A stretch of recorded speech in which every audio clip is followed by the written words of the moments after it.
Sorry, I'm starting 2 minutes late. So it is 7:02 p.m. and I'm going to call the meeting to order. First, I just want a confirmation from the town clerk that the warrant for this town meeting has been duly posted and advertised, and she's raising her hand to indicate that that's the case. We have a zero quorum under our laws, and looking around, I declare that we have more than 0 people here, so we have a quorum present for all matters to come before this meeting. Just as a reminder to folks, and I have to remind myself sometimes about this, if you have cell phones, if you could put them on silent or vibrate or whatever, so it's not disruptive to the other people around you if it happens to ring or ping or whatever. We have the Wareham Junior ROTC here with us this evening, and I would ask that if you are able to please stand for the Pledge of Allegiance.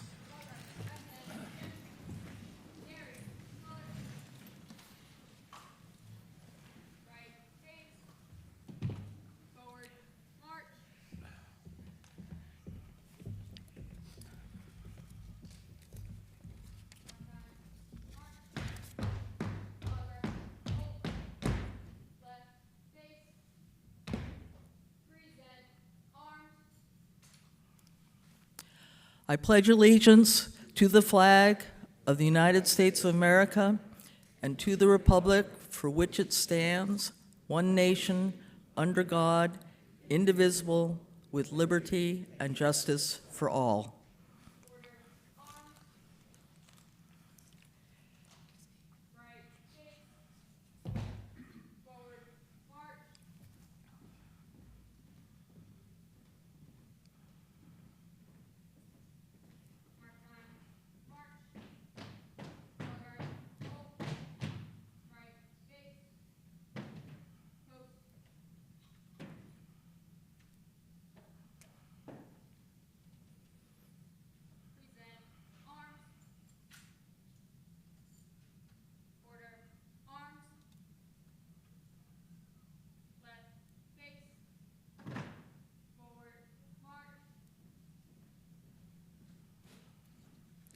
And I'd like to give a shout out to Wareham's Junior ROTC and thank them for presenting the colors.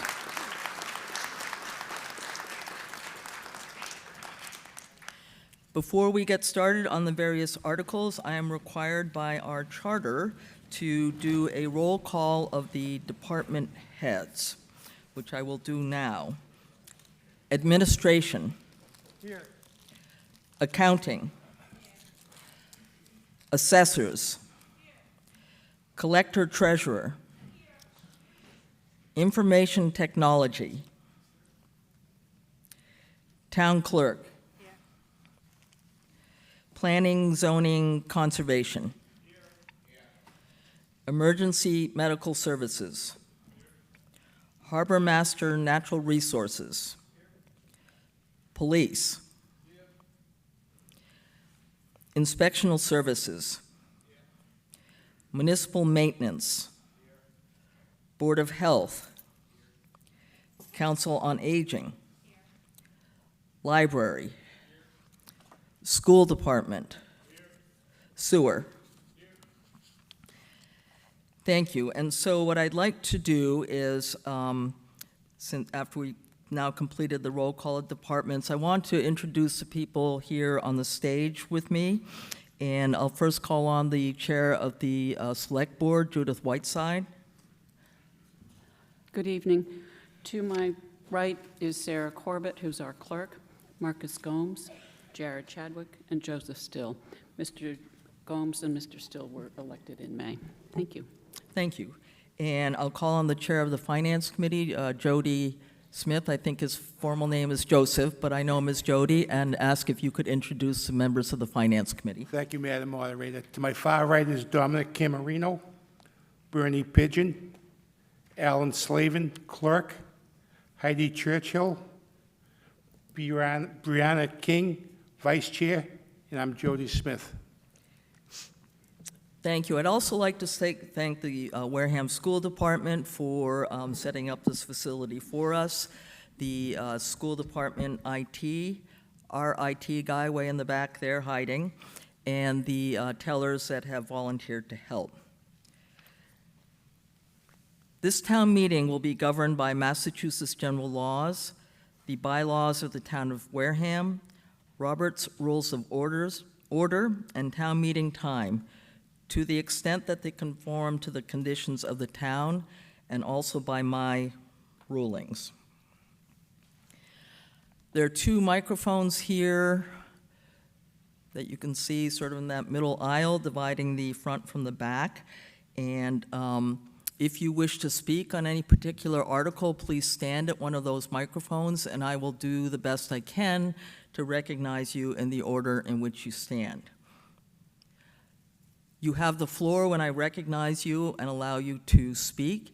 If you have any particular questions, which can sometimes come up, I would ask that you direct those questions to me as the moderator, and I will ask if there's anyone present here that's able to address them, but this avoids a situation where we have people just calling out to members, people on the stage or various department heads and having some sort of dialogue. It's a little bit disruptive.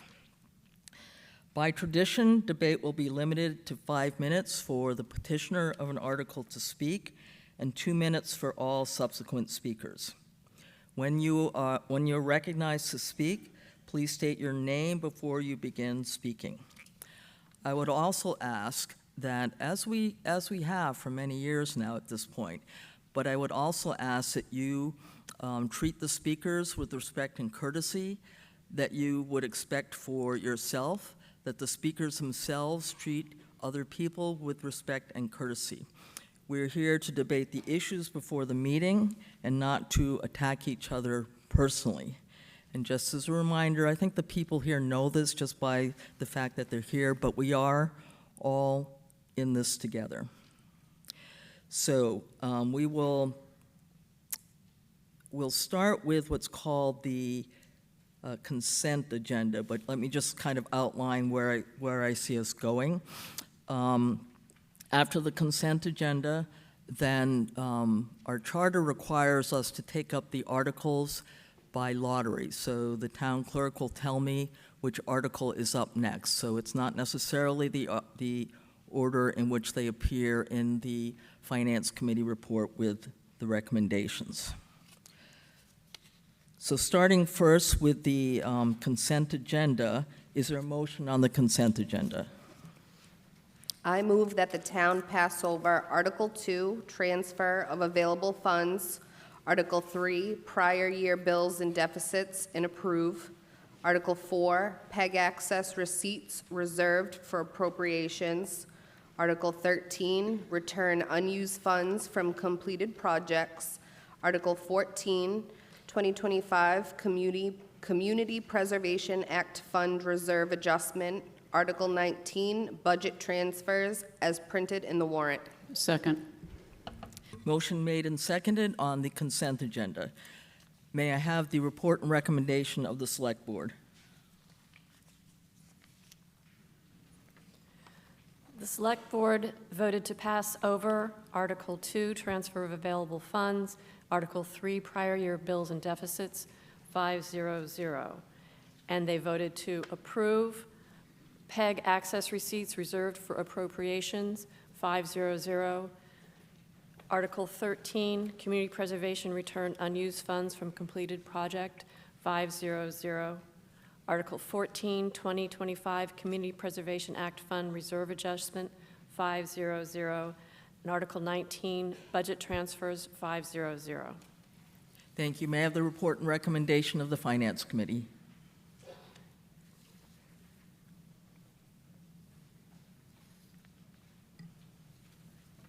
The Finance Committee recommends for Article 2, 501, Article 3, 600, Article 4, 600, Article 13, 600, Article 14, 600, and Article 19, 600. So with respect to the consent agenda, what we've are attempting to do is to take up articles which typically have not had any controversy. They're fairly routine articles, all as one package in order to perhaps save you, the voters, some time. However, what I'm going to do is I'm going to read the separate articles that are in the consent agenda. And if anyone calls out hold on any of these, we will take them up separately and then take up the rest of the articles on the consent agenda. Article 2, transfer of available funds. Article 3, prior year bills and deficits. Article 4, PEG access receipts reserved for appropriations. Article 13, return unused funds from completed projects. Article 14, 2025 Community Preservation Act Fund Reserve Adjustment. Article 19, budget transfers. Having heard no holds, we'll take up the consent agenda as one motion. Is there anything further to be said on the motion under the consent agenda? Seeing no one standing, we'll go to a vote. This requires a majority vote. All those in favor of the motion under the consent agenda, please signify by stating aye. Any opposed, please signify by stating nay. It passes unanimously by a voice vote.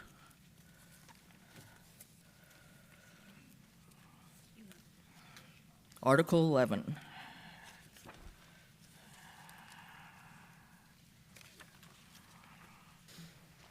I move that the town vote to transfer from the Community Preservation Historical Preservation Reserve Fund $19,000 or any other monies available in the Community Preservation Fund for a grant to the First Congregational Church of Wareham to restore the exterior envelope of the Grosinger Hall located at 1 Gibbs Ave, Wareham, Mass., and to require a historic preservation restriction on the building. Second.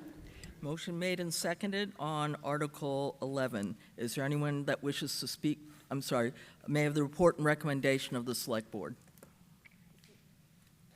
The Select Board voted to recommend favorable action on the Grosinger Hall Restoration 500.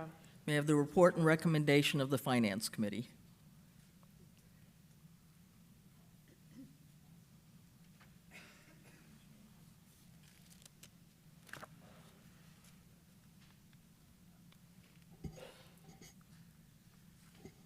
Sorry, Madam Moderator. On Article 11, Finance Committee recommends approval 6-1-0. Is there anyone that wishes to speak to the motion under Article 11? Yes, Mrs. Slavin. Yes, Sandy Slavin. I am a member of CPC, and I would like to pass our 5 minutes off to Nancy McNeil, who is the applicant for this grant, and she can speak to the application. Very good. Is Nancy here? You are a resident of the town of Wareham, correct? Yes. Thank you. Just as a reminder, Mrs. McNeil, I don't want to tell you where to sit. However, I know you're a voter, and so you should sit. I was just sitting with our minister. Oh, I understand that. I appreciate that. You have the floor. Excuse me. Good evening. My name is Nancy McNeil. I'm the moderator of the First Congregational Church of Wareham. Thank you to the Community Preservation Committee for recognizing this proposal, and to town members for your time and service. Our congregation was gathered in 1739, and our building has stood on the town green for more than 2 centuries. This project before you is to paint and preserve the Grosinger Hall, the wooden frame structure located at the back of the sanctuary. The sanctuary itself is the stone building, and this is not included in the proposal. The Grosinger room shows wear and age and from coastal weather, and painting and sealant are necessary to protect the wood and preserve the integrity. This hall serves as a community-use facility with separate entrances and exits from the sanctuary. It is regularly hosts the Arts Cafe, recovery meetings, family reunions, public meetings, and civil gatherings. The proposal is about preparing the historical community resource, not funding a worship space. Local preservation professionals will do the work using materials consistent of historical guidelines, and the church will contribute both funds and volunteer support. Our goal is to maintain a welcoming landmark that continues to serve the people from Wareham for generations to come. Thank you. Thank you. Is there anyone else who wishes to be heard on the motion under Article 11? Seeing no one outstanding, we'll go to a vote on the motion under Article 11 as shown on the PowerPoint up there. All those in favor, please signify by stating aye. Aye. Any opposed, please signify by stating nay. It passes by a voice vote majority.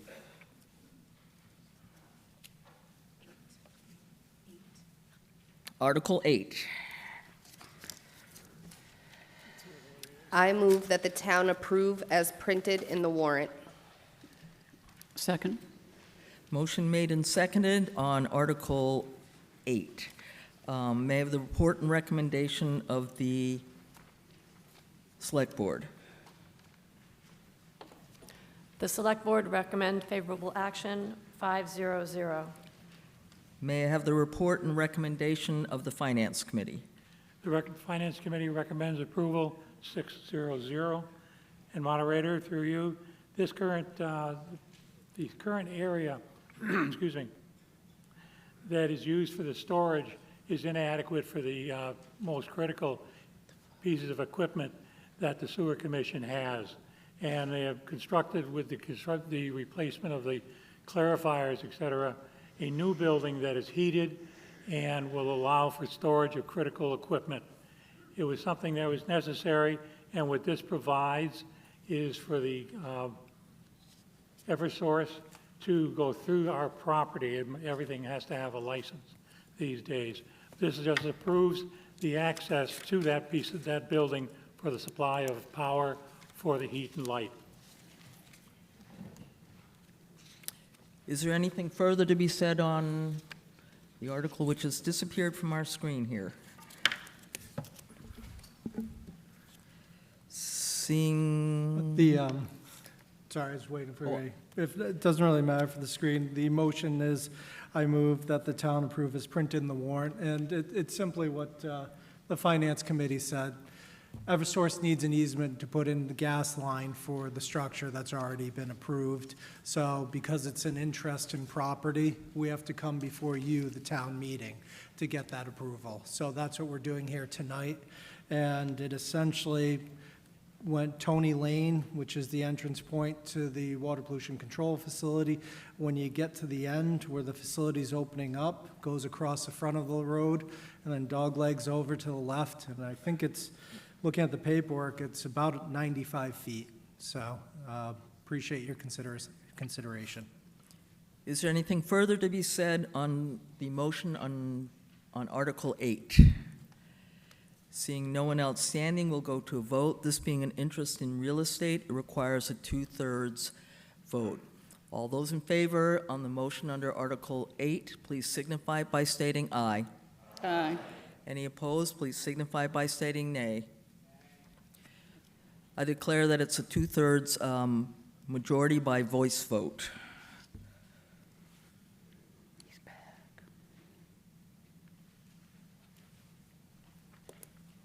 Bear with me a moment. Article 1. Is there a motion under Article 1? I move that the town authorize borrowing subject to MGL Chapter 44, Section 7 or 8, or any other enabling authority, the sum of $4.5 million for any and all costs associated with replacing the Faring Hill Road Bridge. Is there a second Second. on the motion? Motion made and seconded on Article 1. Is there anyone that wishes to speak to Article 1? Mr. Sullivan. Thank you. Back in April, we came before you for, we'd set aside $1 million in free cash. The project's about $4.5 million. We also were able, Senator Dooner put in an earmark for the town of Wareham for this and received $100,000, for which we were very grateful.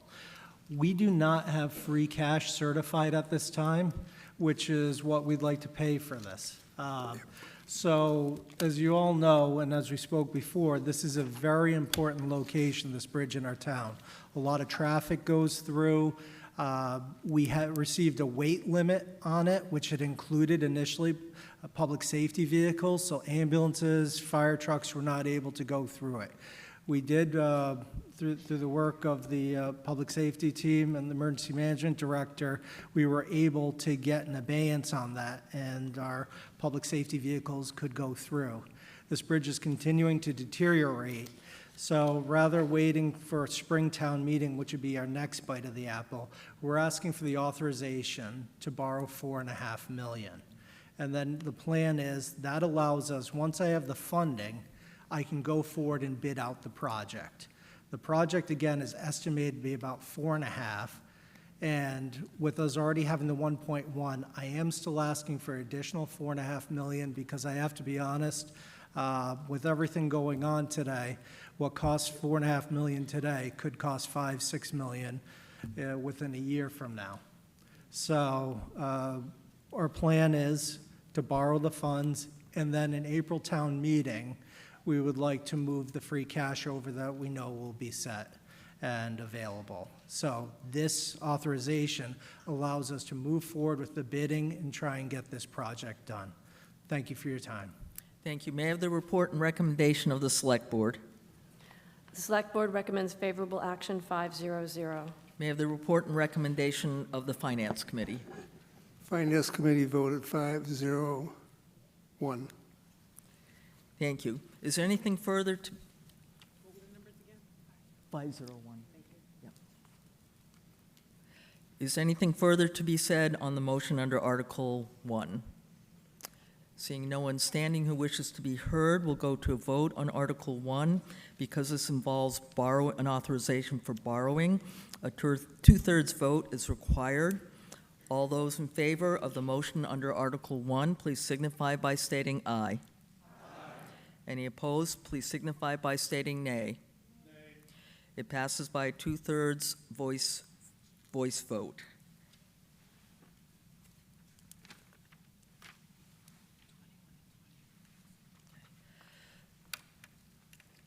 So Article 21 and 20.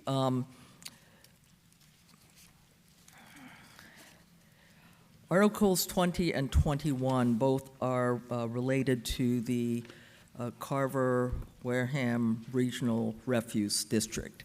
They are related, so I'm going to exercise my discretion to have these taken up together, and we'll go to a motion under Article. Madam Moderator, if you may, Yeah. would you mind if we just reversed and did 20 first? That's and what then we're going to 21? do. Okay, perfect. Sorry.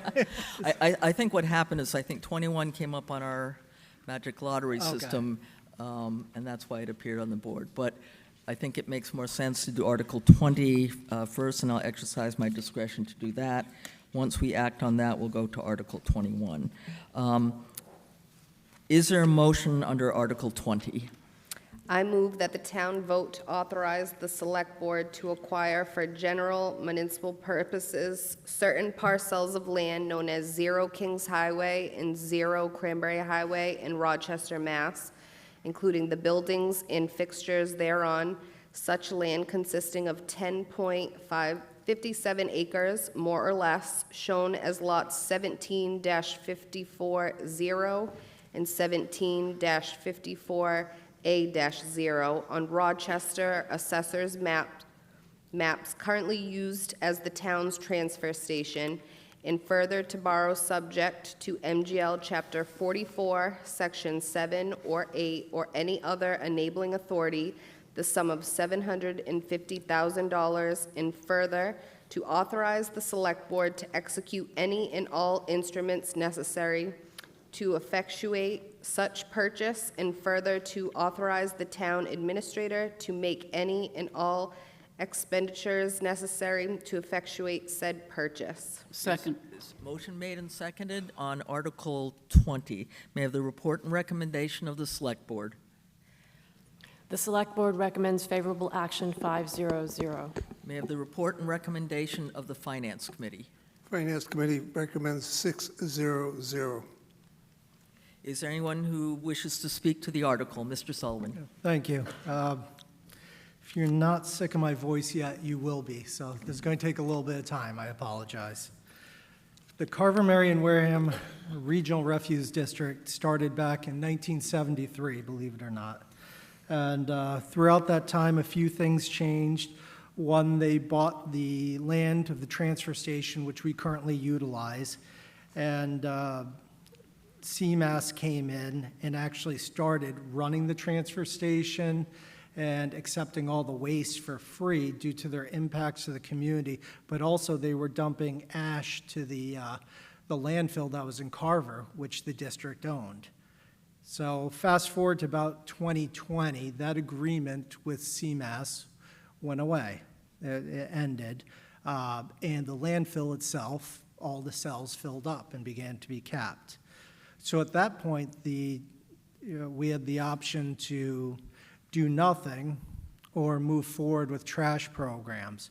One of the big things that the Select Board wanted, and which was voted at town meeting, was also to keep on operating the transfer station.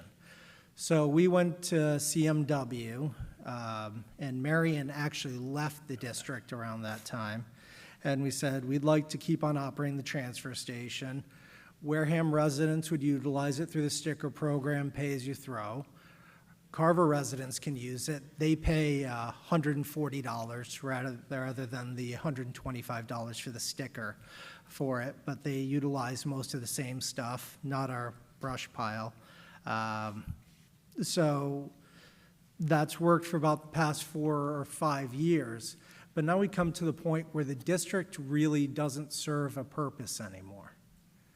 So the district is looking to dissolve, and we have put a lot of work through the municipal maintenance department into that location. If you look at it, and if you went beforehand, you'll notice 2 things.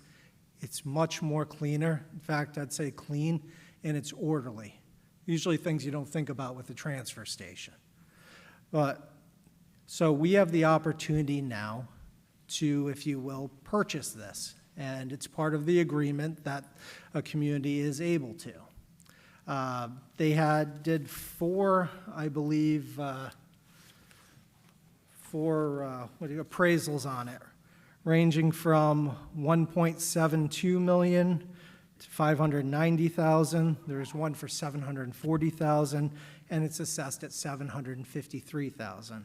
The district, of which we've got representation, is looking at roughly the $750,000 for us to purchase it. We're asking to borrow tonight because for the district to dissolve and move forward, that's going to take some time. But there's a caveat to this. The district has assets, essentially 2 sets of assets, if you will. One is cash, approximately $1.1 million, and the other is the land. So let's value that about $750,000. So about $1.85 million all told. In the agreement, when the district dissolves, that monies get dispersed based on what's called EQV, or equalized valuation. That's the full and fair values of all the property in each town. What does that mean? Well, the values in our community are obviously much higher than Carver's. So we represent about 78.09%, and Carver's just under 22%. So our share of those funds, if you will, is about 78%. So when looking at it, we can actually, so our portion would be about, of the 1.85, would be about 1.44 million. If you take the 750,000 out of that, that means the disbursement to Wareham would be about 693,000.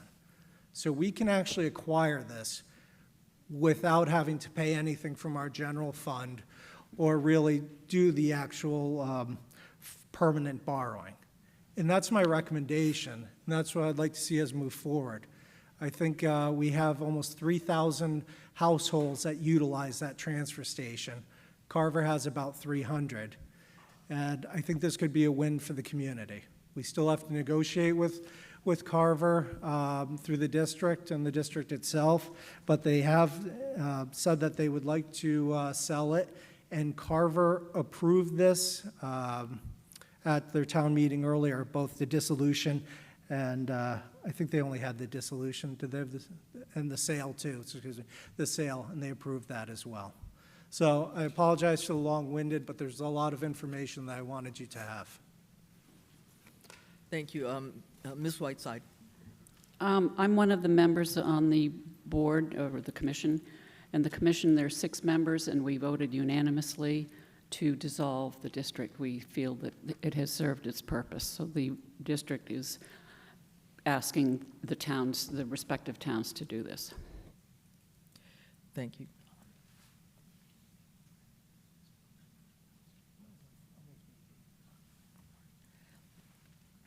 Is there anything further to be said on the motion under Article 20? Yes, Ms. Smith. Madam Moderator, my name is Christine Smith. You need to probably put your, Sorry. there you go, I feel your pain. Go ahead. Madam Moderator, my name is Christine Smith. I live at 19 Prospect Street in Buzzards Bay here. My question is more to the use of the land. Are there plans, is there anybody who can answer, are there plans to put in composting site or an anaerobic digester? Is this the right land or type of operation to put something like that in? That's all I have. Thank you. Is there anyone here that wishes to answer that question? I haven't heard that before, so no, I guess. Is anything further to be said on the motion under Article 20? Seeing no one outstanding who wishes to be heard, we'll go to a motion.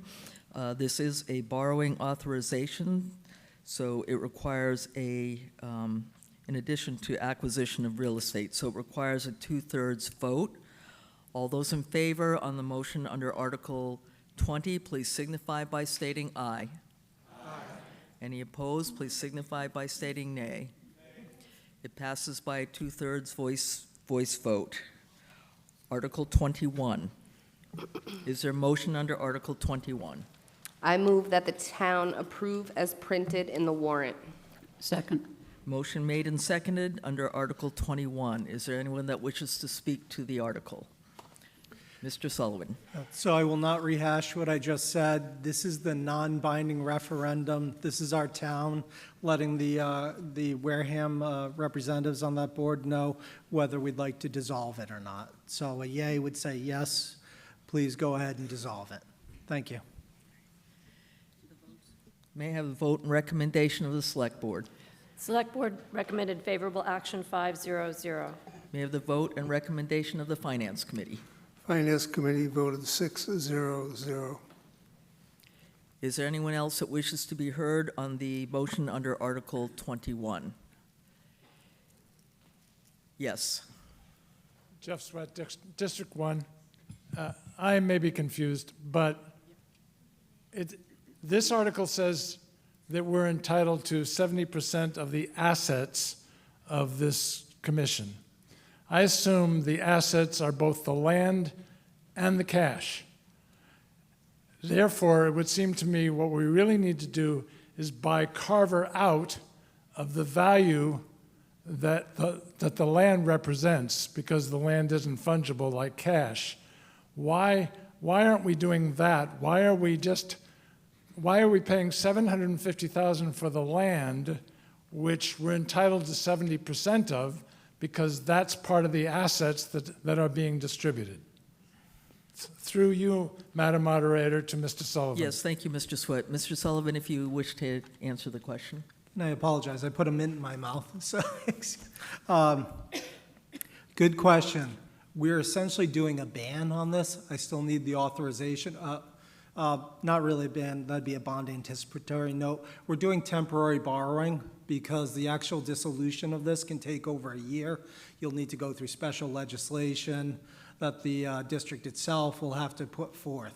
So during that time, if we're going to purchase, if the agreement comes together, we have the ability to execute it while we wait for it. I would really like to not have to borrow, but I need that authorization to make it work. But you would agree that what we're really doing is buying out Carver for its value, its portion of the value of the land, and they are going to get their portion of the cash when this whole thing is resolved. Is that a correct statement? Yeah, correct. If we didn't do anything on it, when you think about it, Jeff, the 1.85, we'd be getting, if that sold separately, the 750,000, the property, then we'd be looking at getting about $1.443 million. Does that make Okay. sense? Thank you. Yep. Is anything further to be said on the motion under Article 21? Seeing no one else waiting to be heard, we'll go to a motion under Article 21, which is majority, right? Which requires a majority vote. All those in favor of the motion under Article 21, please signify by stating aye. Aye.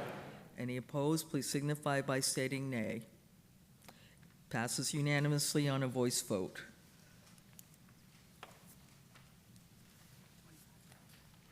Article 25.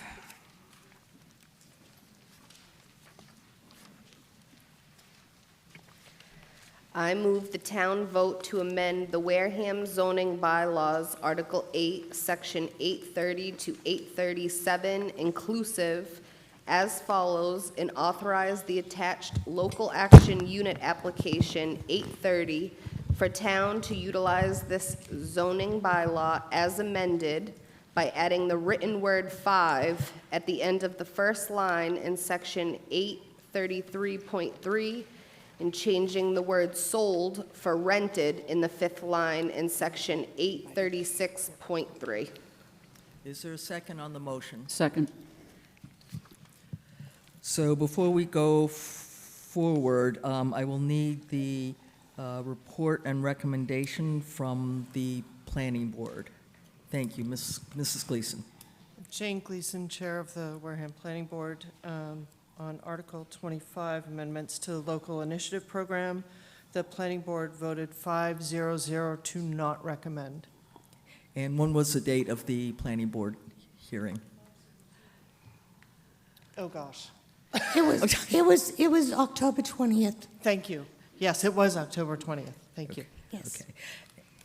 Thank you. May I have the report and recommendation of the select board? The Select Board voted 0-5-0 on Article 25. So effectively, this seemed a little weird to me, so you're Not recommending not voting for it, right? Correct. And may I have the report and recommendation of the Finance Committee? Finance Committee voted 0-4. This is actually a citizen's petition article, so I'm going to recognize the petitioner, Mrs. Ekstrom, who's at the microphone, please. You have the floor. Thank you. Thank you, Madam Moderator. A version of this zoning bylaw was approved at the 2021 annual town meeting on June 12th. The Attorney General's office approved it on December 23rd, 2021, but suggested that, quote, the town discussed the application of the bylaw with town council and DHCD to ensure it is applied consistent with the state's affordable housing laws, end quote. This is already a zoning bylaw in town, but the town took no action to execute the bylaw, neither after it was initially approved at town meeting, nor after it was approved at the Attorney General's office. I was the petitioner of the initial article, so I sent the bylaw to the Chief Counsel of DHCD, Roberta Rubin, for review, who sent it to the local initiative, the LIC director, Riko Hayashi. Ms. Hayashi and I collaborated to make sure it satisfied DHCD requirements and conditions. I was also fortunate enough to get a meeting with the Undersecretary/Chief of Staff of the Executive Office of Housing and Livable Communities, Nico Mendoza, to discuss Wareham's 2 bylaws relating to affordable housing and how they could be used in other municipalities. The majority of the things that have changed in this are changing Board of Selectmen to Select Board, changing DHCD to the Executive Office of Housing and Livable Communities. This was done, as I said, in 2001. I brought it back in 2002. It was voted down. And when something's voted down, it has to wait 2 years before it can come back. Unfortunately, I was in the hospital and I missed the deadline for the Springtown meeting, so that is why it is coming back now. And I'll be happy to answer any questions. And I'm sorry with the planning board. My mother went in the hospital October 20th. That's how I know that date. So I was not available to answer any questions of theirs. That was why I couldn't answer any of their questions, but I'll answer any now. Is there anything further to be said on the motion on Article 25? Mr. Faraday. Mr. Faraday is our town planner. Thank you, Madam Moderator. Again, Joshua Faraday for the record, Director of Planning for the town of Wareham. I do have one question through you, Madam Moderator, to the petitioner. The zoning bylaw amended that's presented seems fairly brief in nature, and when I looked at the actual red-lined article or amendments to the zoning bylaw, it seems to be much more than what's presented. That's just a question. But coming from the planning department, I do have some concerns about the proposal of the LIP application itself, and I would like to make those known this evening. And I'll quickly run through them just so everyone understands a few of my concerns. I'll keep it brief, thank you. The current setback as it's developed within the LIP application says it's going to comply with pre-existing non-conforming setbacks that exist on properties within the same zoning area. I find this to be a little concerning because of how the bylaw handles these type of applications currently. If you were going to be presenting something that was within a setback or something that is more non-conforming than what previously existed, then you would find that you would have to notify your abutters, and the people around you would have some type of input or some type of notification on the work that you're doing. This application requires no notification to abutters. Moving on. I have some concerns with how it may actually be affected under the Mass General laws. Under the Mass General laws, Chapter 40A, Section 17, where the application talks about if an applicant is aggrieved, they may appeal the application. Chapter 40A, Section 17 speaks to a permit granting authority or a special permit granting authority where this application does not actually set either one of those. It neither identifies nor sets one by the bylaw. Under the fees section, it talks about a reduction in fees to building inspections, sewer costs, and other application fees. Under the zoning bylaw, we have no jurisdiction to do that. And those are my concerns. Thank you, Madam Moderator. Thank you, Mr. Faraday. I just want to address one of the things, points that came to mind when Mr. Faraday was speaking. I'm assuming that you mean the motion to vote to amend the Wareham zoning bylaws, Article 8, Section 830 to 837, inclusive, as printed in the warrant, but with those exceptions that you made, amendments you made for the typographical. Is Yes, that correct? yes. Okay, because he had mentioned that what was in the warrant seemed much longer, and I think that probably makes more Right, sense. So yes, that's what your thank you. intention was. All right. Okay, and if I just may answer his questions. Number one, nothing in this says more non-conforming. It's as conforming as it is right now. I live in a home currently that is non-conforming to the current zoning bylaws for my area. But if I add on to my property, as long as I stay as non-conforming as I am, I don't have to go in front of anyone. It's only if I make it more non-conforming. That's the first one. The second one, the Board of Selectmen is the granting authority in this. So under 48, Section 17, that would be if they deny it as the granting authority, then people would have a right to appeal it to the Superior Court. Thirdly, the discount, that's already approved by the Attorney General. That's already in the current law. So you're rehashing something that was already approved 5 years ago, that was approved by the Attorney General. Thank you. Thank you. Gentleman to my left. James St. Clair, 45 Main Street. I wanted to just clarification. Is this pertain in any way to the MBTA law? That zoning will be changed? I hesitate to put words in people's mouths, but I think not. Well, I'll let Mrs. Ekstrom answer. It's her No, article. it isn't. What essentially this is, if I may, Yes, please. this would be like if you lived in Swifts Beach, Indian Mound, Cremisa, or whatever, and you had, years ago, they had 5,000 square foot lots or 7,500 square foot lots. And then they came in and they did 30,000 square foot lots so they could stop construction. Now, all of a sudden, every once in a while, you'll see a house go up. Oh, that was, lot, that was always, that was grandfathered or something. But there's a lot of people that have a double lot or a triple lot, but they can never seem to build on it.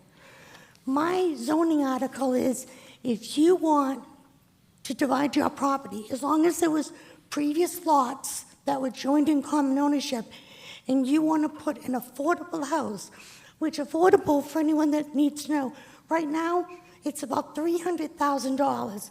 For most people, that's, more than most of us paid. But if you want to put an affordable house there, then you can do that. And then sell it to, these kids nowadays, that $300,000 is a lot of money for a house. That's what it is. Is there anything further to be said on the motion under Article 25? Oh, careful. Okay. Can I just say one more thing? And if I may, they What? all asked, Finance Committee, Board of Selectmen, their big question was how to pay for it. We have a we have an affordable housing trust. We have community preservation that has about $500,000 in it earmarked for affordable housing. It's not difficult to pay for it.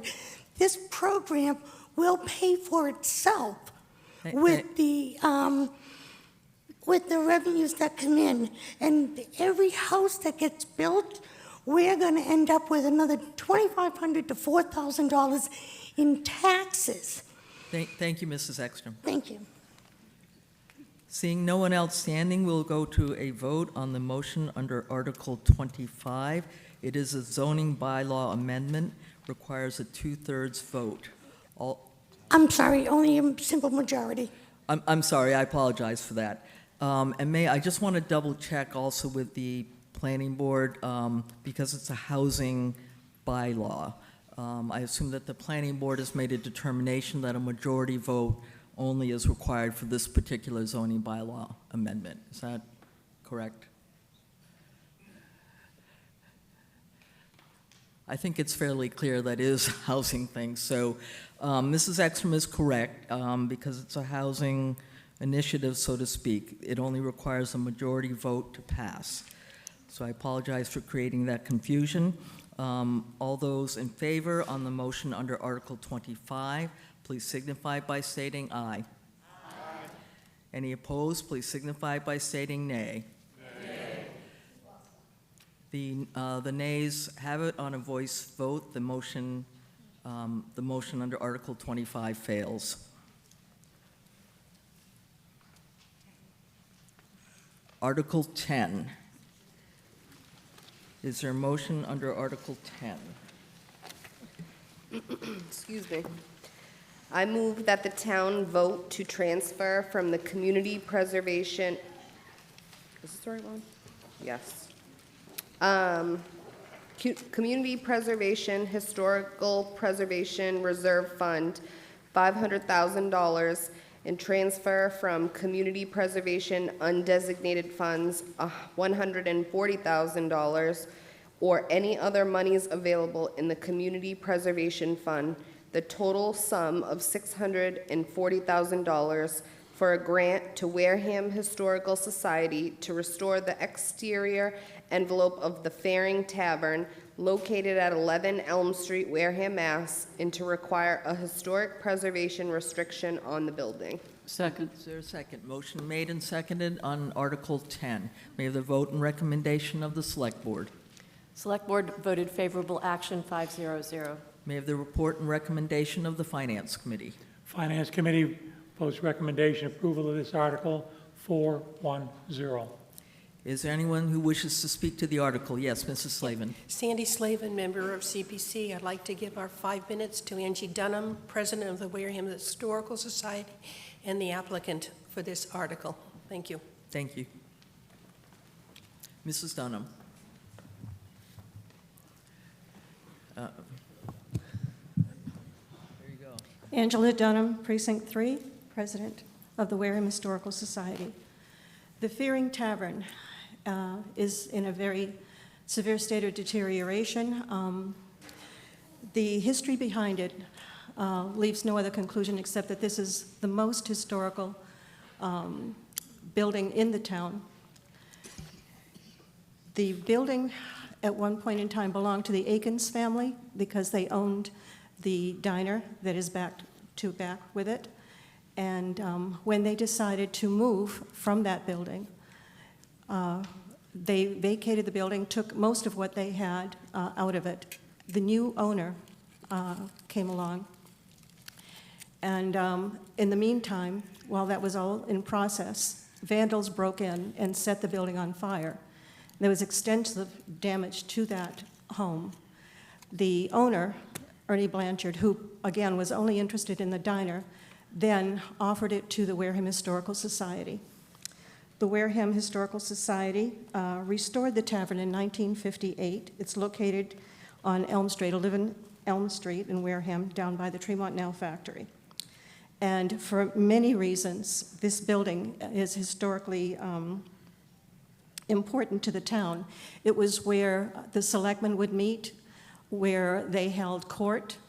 They also, the selectmen were there seated when the British invaded Wareham in 1814, and they marched down Main Street and confronted the selectmen there. The building was also used as the very first library. We have documentation from the 1700s, late 1700s, that people were stopping in to borrow books. It was also a stagecoach stop, therefore becoming a mail drop area where people would go and pick up their mail. The Fearing family has come to the Fearing Tavern from all over the country in the past few years. We have the Fearing Family Bible there where they sign in. The Fearing family were here just recently, as a matter of fact, for a celebration of life for John and Lucy Fearing, and they donated militia kit, the outfits that they would wear that belonged to John and Lucky Fearing. In any case, the building, if you go and take a look at it, you can see that the cedar shakes on the building are actually falling off, literally falling off the building. The windows are in terrible condition. They need to be restored, reglazed, or even replaced. The sills and also the thresholds are all rotting away.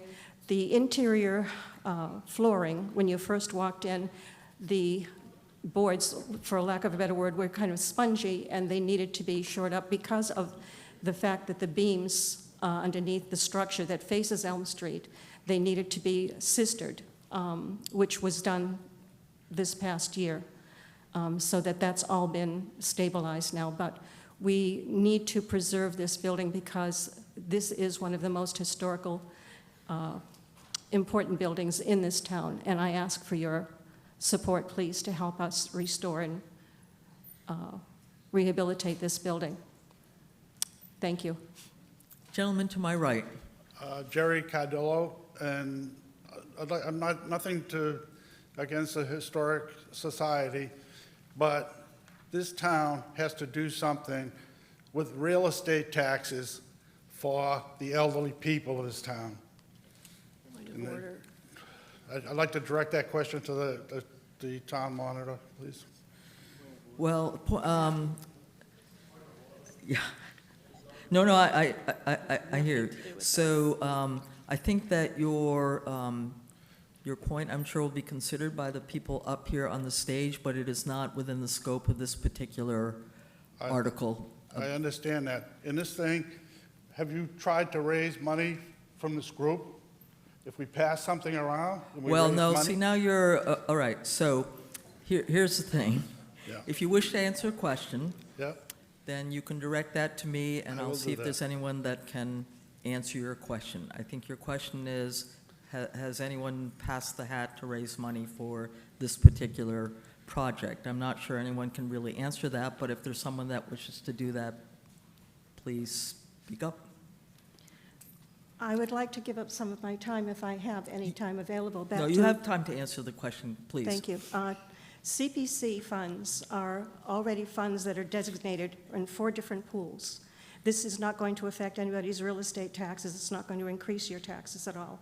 There are 4 pools. One is historic preservation, another is affordable housing, another one is for recreation, and the other one for open space. So this is already money that has been designated for historic preservation, and it's sitting there waiting to be used. So we therefore apply for it. And this town has supported the Historical Society for 3 of their other buildings, the Methodist Meeting House, the Great Neck Schoolhouse, and the Union Chapel. And they are now closed. They're completed. And we are very grateful to this community for supporting us through those processes. The Captain John Kendrick was restored and rehabilitated with private monies.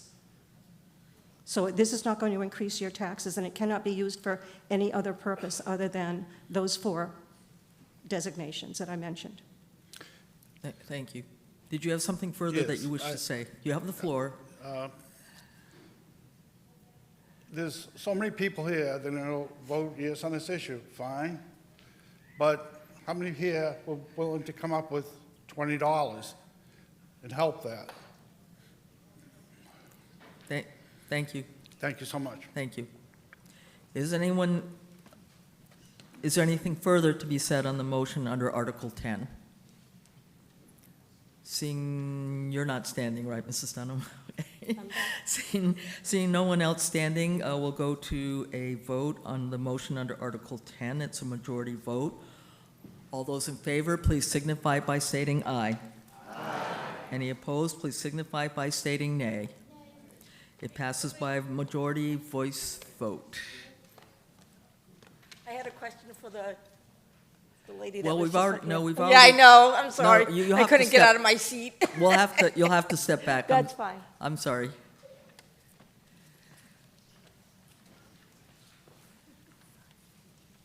Article 5. Is there a motion under Article 5?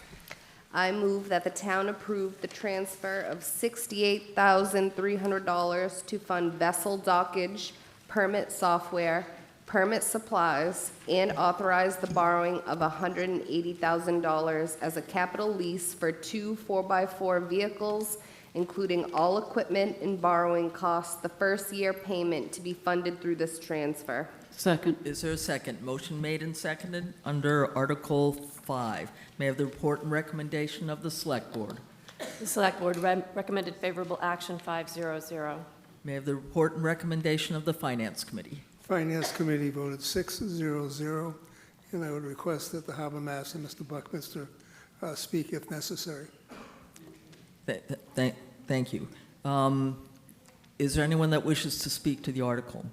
I got it, Alan. Thank you, though. Mr. Sullivan's he's got it. So there was a good explanation that the harbor master had put together. So the breakdown is for vessel dockage, which is the patrol and pump out boat dockage at private marina is $7,400. Mooring and harbor service permit software contract permit supplies for 2026 boating season is $11,200.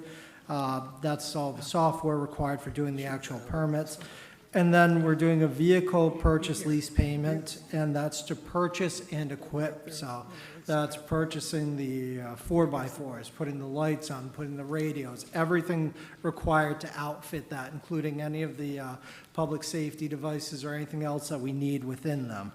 Those two vehicles are replacing a 2006 3/4 ton 4x4 pickup and a 2012 1-ton 4x4 pickup. Both vehicles exceed 180,000 in miles, and if you know the marine environment that they're working in, you know that getting these many years out of it's pretty darn good. We thought the 2012 we could do some more repairs on it, but I think just some of the frame repairs are going over 15,000.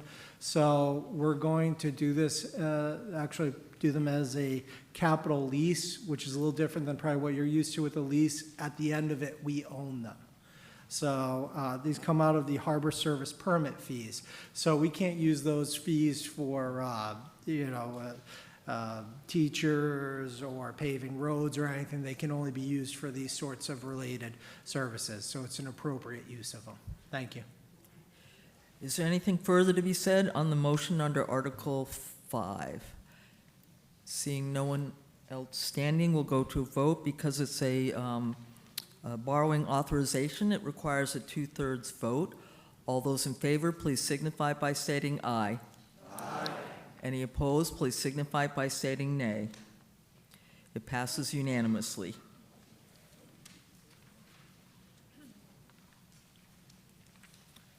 Article 24.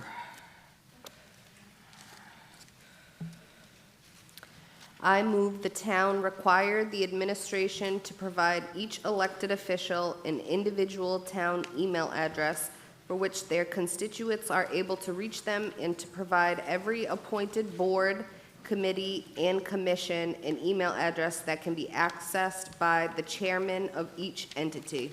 Second. Motion made and seconded under Article 24. May I have the report and recommendation of the Select Board? The Select Board voted 2-3-0. May I have the report and recommendation of the Finance Committee? Finance Committee voted 3-0-3. This is actually a citizen's petition, so in a moment I'm going to recognize Mrs. Ekstrom as the petitioner. I think that this is actually a non-binding resolution, No. but since you've gone to the effort of putting this in front of the meeting, Excuse me, Madam Moderator, why is it a non-binding referendum? You seem to come up with that whenever it's convenient. I resent that you think that I come up with things Hey, wait, whenever, no, not just whenever you. it is convenient. Not just I you, come up with it because I think that's previous the correct moderators have ruling. also. Not just you, previous moderators have also come up with it. I think the issue is, hopefully town council will agree with me on this, that you have a legislative body here and you have an executive body, which is really the town administrator. So the legislative body cannot specifically detail what the executive body can do. But I think that you're, having gone to the effort to put this in front of the body, certainly be willing to hear from you and see what the sense of the meeting is. Okay, and if I may also, the executive body is the Board of Selectmen. That is the executive body. The town administrator works for the Board of Selectmen. This legislative body are also voters, who are the people who elect them. And it's the will of the voters that should dictate things.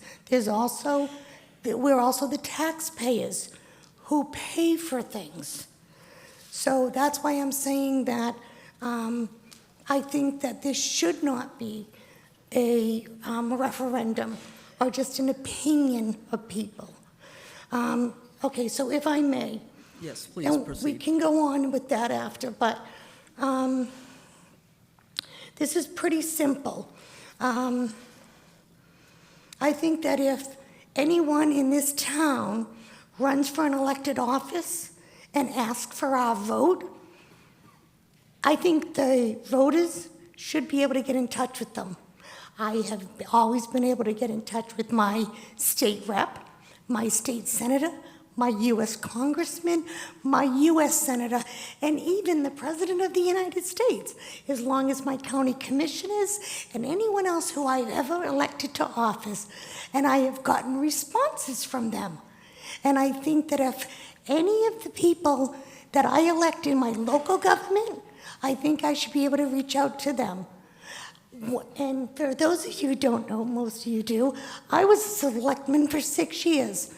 I had a phone number and an email address on the website, and anyone could write to me or call me. And even though it wasn't a phone number that I could pick up, it was a phone number that was a town hall number with an extension, and people could leave me a message and I could get it. I'm just asking them that, which I found out when I went in front of the selectmen, that they already have town emails. I'm just asking them to be made public. Thank you. Thank you. Gentleman behind you. Jerry Cardillo. I was at the school committee meeting about 2 weeks ago, and all the school committee, I asked 3 questions of the school committee. They refused to answer any of them. I was wondering if anybody here from the school committee would answer my questions tonight. So I think that I appreciate your concern as a concerned citizen, but you're out of order with respect to this particular article. It's outside of the scope of the article. Can I ask the questions to the whole? No. So the crux of this, the point of this article is, as I understand it, is to have email addresses for town officials, committee members, et cetera, which appear on the website. So that's what we're talking about. Well, how do I get my questions answered? If I go to the school committee meeting and they won't answer my questions and I can't get them answered here, You're outside of the scope of the article. Thank you. You can step back. Seriously, I'll help you out. Okay, thank you. Okay. Mrs. Slavin. Yes, Sandy Slavin, Precinct 3.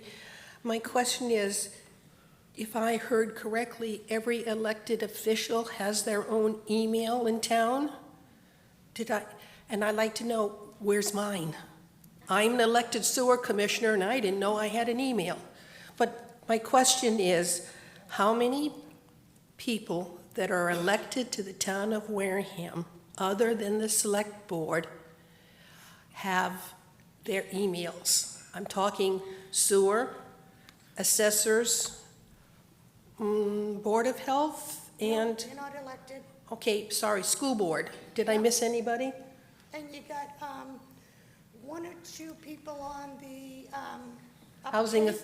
Well, let's Okay, but have... just my question, how many more emails does this town have to support so that everybody who's elected... About 15. Well, no. One person has the floor. You do not, Mrs. Ekstrom. So I don't want to I'm have this looking for the- backdoor conversation. I'm looking for the total people that have to have their own email, and I need to know what that cost would be. And I didn't know I had my own email. So, no. You don't have the floor, Mrs. Ekstrom. But it's to answer the question, and I'm the petitioner. I understand you're the petitioner. If you have that information, go ahead. I do have the information. First of all, if they don't have it, I said the selectmen, I found out at the selectmen's meeting that they all have their own emails. It's about 20 altogether, including the selectmen. I spoke to 3 other towns, and it costs about $12 to $17 per year to each of them to have an email address.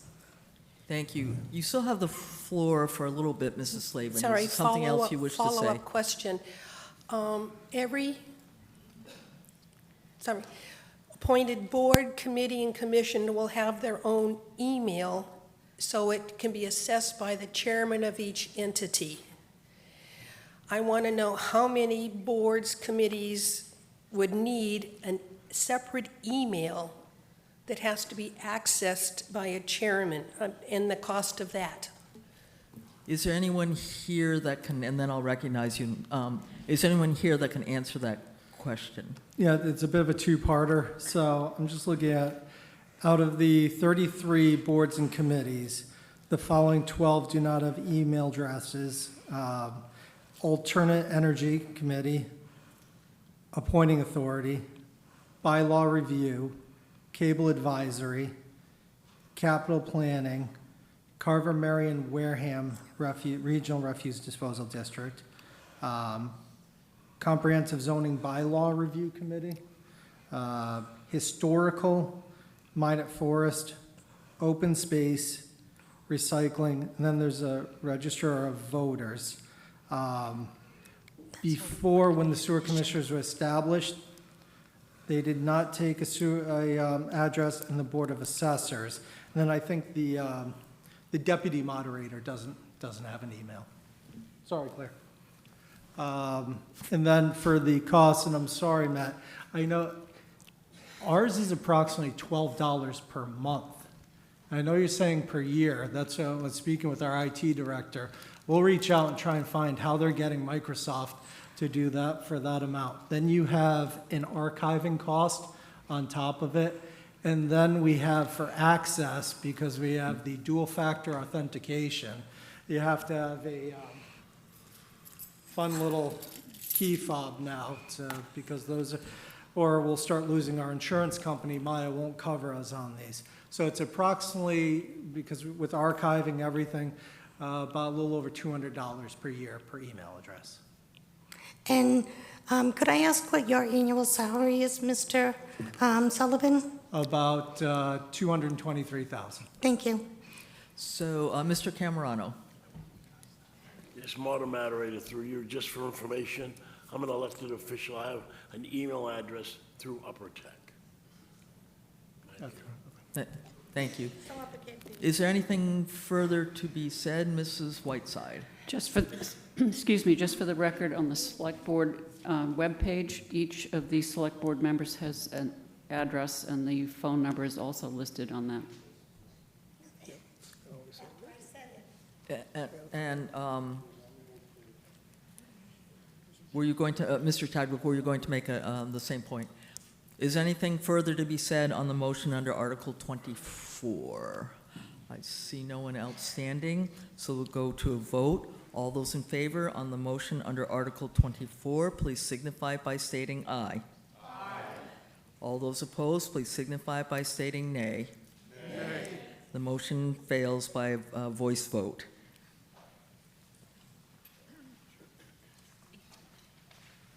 Article 18. I move that the town approve as printed in the warrant. Second. Motion made and seconded under Article 18. May I have the report and recommendation of the Planning Board?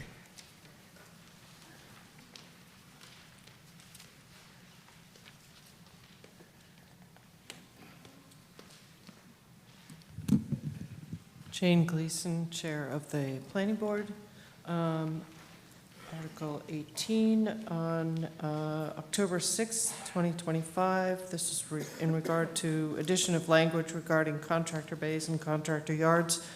The Planning Board voted 5-0-0 to recommend. Thank you.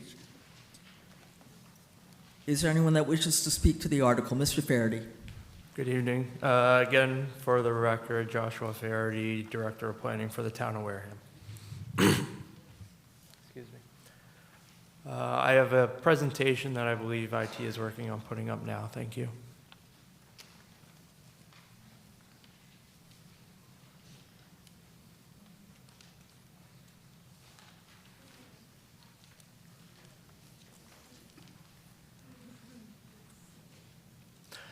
While we're waiting for that to load up, I'll start my presentation. Thank you, Matt. Contractor bays. This proposal that you're seeing in front of you tonight is to add a contractor bay type use into the Wareham zoning bylaws. Next slide, please. So here we have some definitions for a contractor bay and what a contractor yard would be. Next slide, please. Under this section of the bylaw, we are finding the special permit granting authority to be the planning board. These type of uses will go in front of the planning board as a special permit as well as a site plan review application. We've laid out a set of criteria that we would think would be important to accompany these type of proposals and uses. Next slide, please. Okay.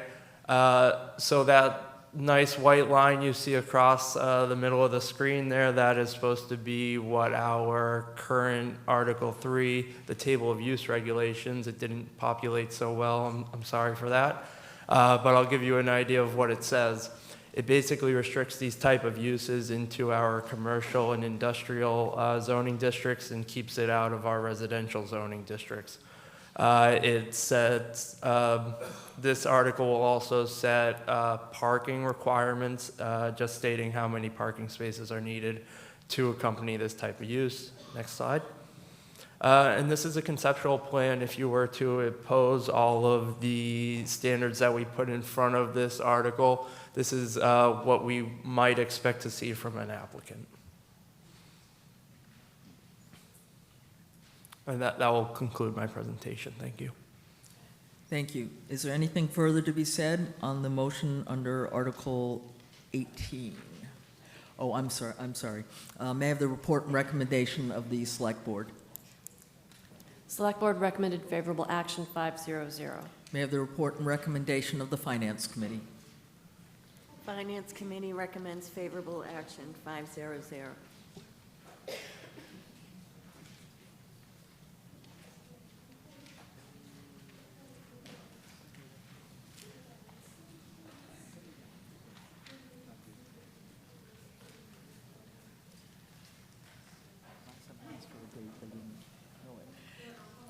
I just want to correct one technical issue. If I could just have the chair of the planning board just come back up.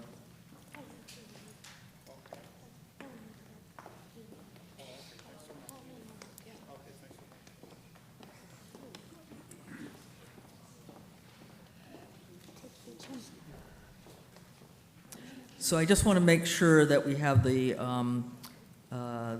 date, time, and place of the planning board hearing on this article, and actually your report and recommendation.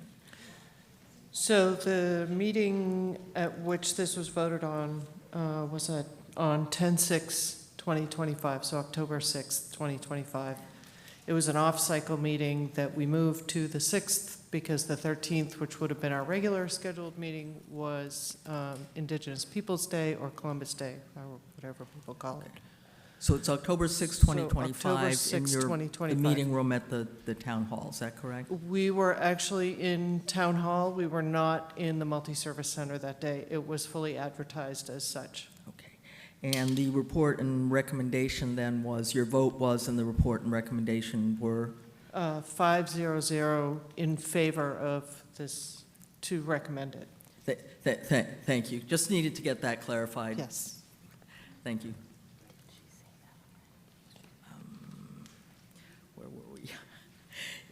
Is there anything further to be said on the motion under Article 18? There's a gentleman here. Yes, gentleman to my left. Hi, Tom Kinski. I don't know what zoning board I mean, with the district, I mean, I think it's 5. I'm curious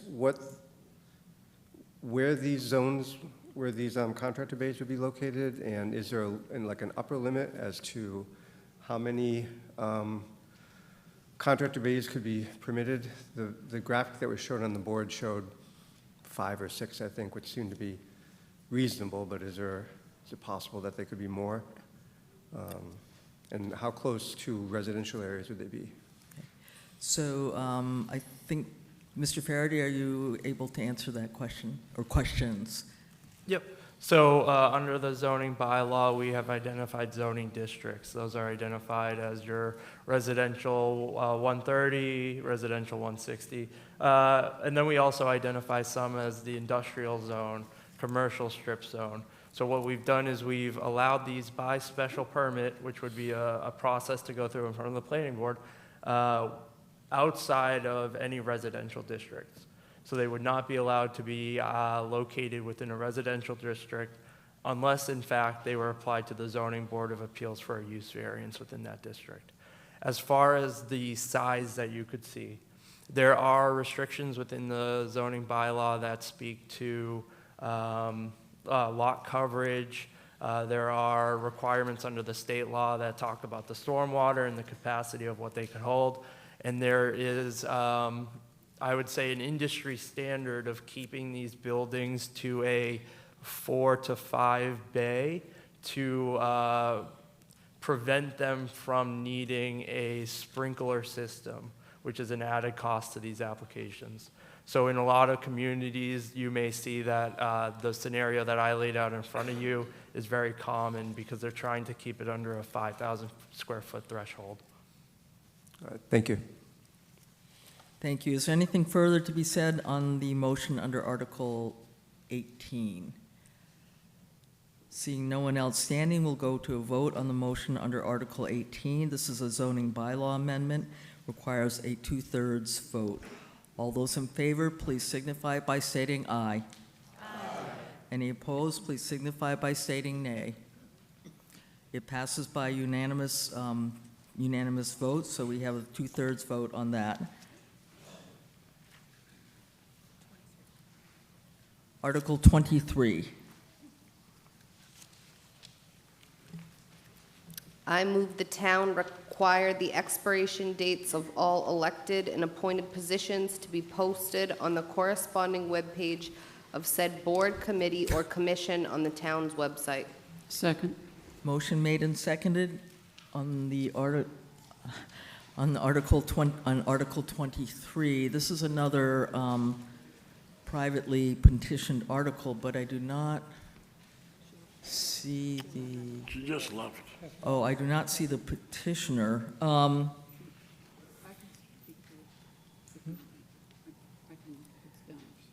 Okay, okay, so I'll recognize the chair of the select board just to speak to that article, and then I'll recognize the gentleman to my right.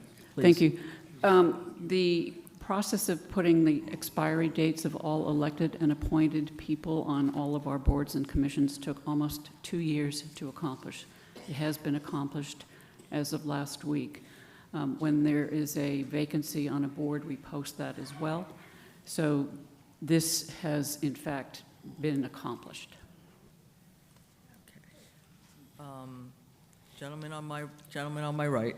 Yeah, we're set to appoint a superintendent of schools, I believe, and I'd like to have the public interview that person. Point of order. So I understand you seem to be intent on talking about the school department. That has nothing to do with this article, and so you are Well, it does. outside of the scope of the appointment article. positions, and that's going to be the, so where is that going to be advertised, and how do we get to see that person? So I think that what the chair of, I don't want to put words in her mouth, but I think what the chair of the select board is saying is that those are those dates are posted already on the webpage, is that correct? Yes, ma'am. Okay, so, thank you. Has anybody been nominated, or? This is a Well, point no, of that's, order. please. So you are out of order, you're speaking know, outside no, of the scope of the article about whether anyone's been nominated or not. The article has to do with posting certain expiration dates on the webpage. I understand from the chair of the select board that that's already been done. Thank you.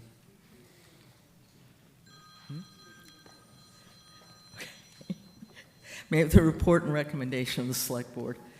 The Select Board voted 2-3-0. May I have the report and recommendation of the finance committee? Finance Committee voted 5-0-1.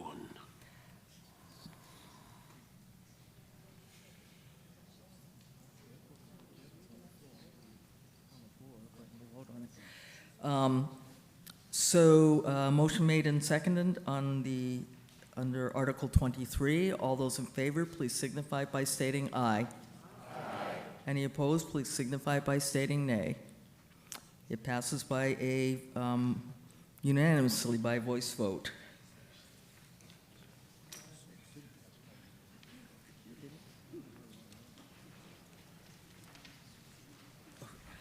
All right, I'm being advised, and I think this may, let me try this again. So, all those in favor on the motion under Article 23, please signify by stating aye. Any opposed, please signify by stating nay. So it passes by a majority voice vote. Thank you for letting me know that.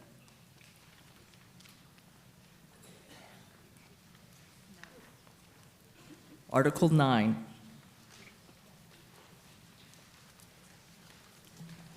I move that the town approve as printed in the warrant. Second. Motion made and seconded on Article 9. May I have the report and recommendation of the Select Board? Select Board recommended favorable action, 5-0-0. May I have the report and recommendation of the Finance Committee? Finance Committee recommends approval, 6-0-0. Is there anyone who wishes to speak to the article? Thank you, Madam Moderator. Mass Department of Transportation is going to be working on Marion Ave, aka Route 6, going all the way. It's going to impact us from town property from Glinda Ave to right about the entryway, Viking Drive entryway, and a little bit in front of the town hall. So as part of this, we're asking to allow the select board to enter into negotiations for them for land damage agreement and some permanent takings. So just like anybody else, this impacts us. So they'll be slightly widening the road. There'll be some permanent takings where they're putting up probably a speed light and a few other things that already exist on the road. They're just moving it back a little bit. And then there'll be some disruption along the front of it where they'll be cutting back or doing some temporary work, including housing some of their, the vehicles or constructions stuff. So they can't just do that without approval, and since some of this is taking an interest in town property, again, like before, we need you, the body, to vote in favor of that. So that's why we're bringing it before you. Thank you. Is there anything further to be said on the motion under Article 9? Seeing no one else standing, we'll go to a vote on the motion under Article 9. It is an interest in real estate, so it requires a 2/3 vote. All those in favor, please signify by stating aye. Aye. Any opposed, please signify by stating nay. It passes unanimously.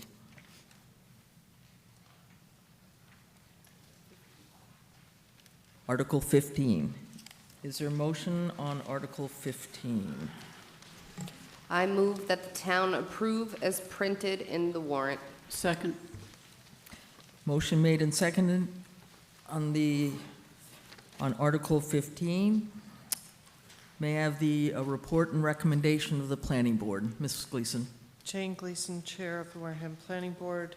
At our regular meeting on October 6th, that same meeting of 2025, The planning board voted to recommend this 5-0-0.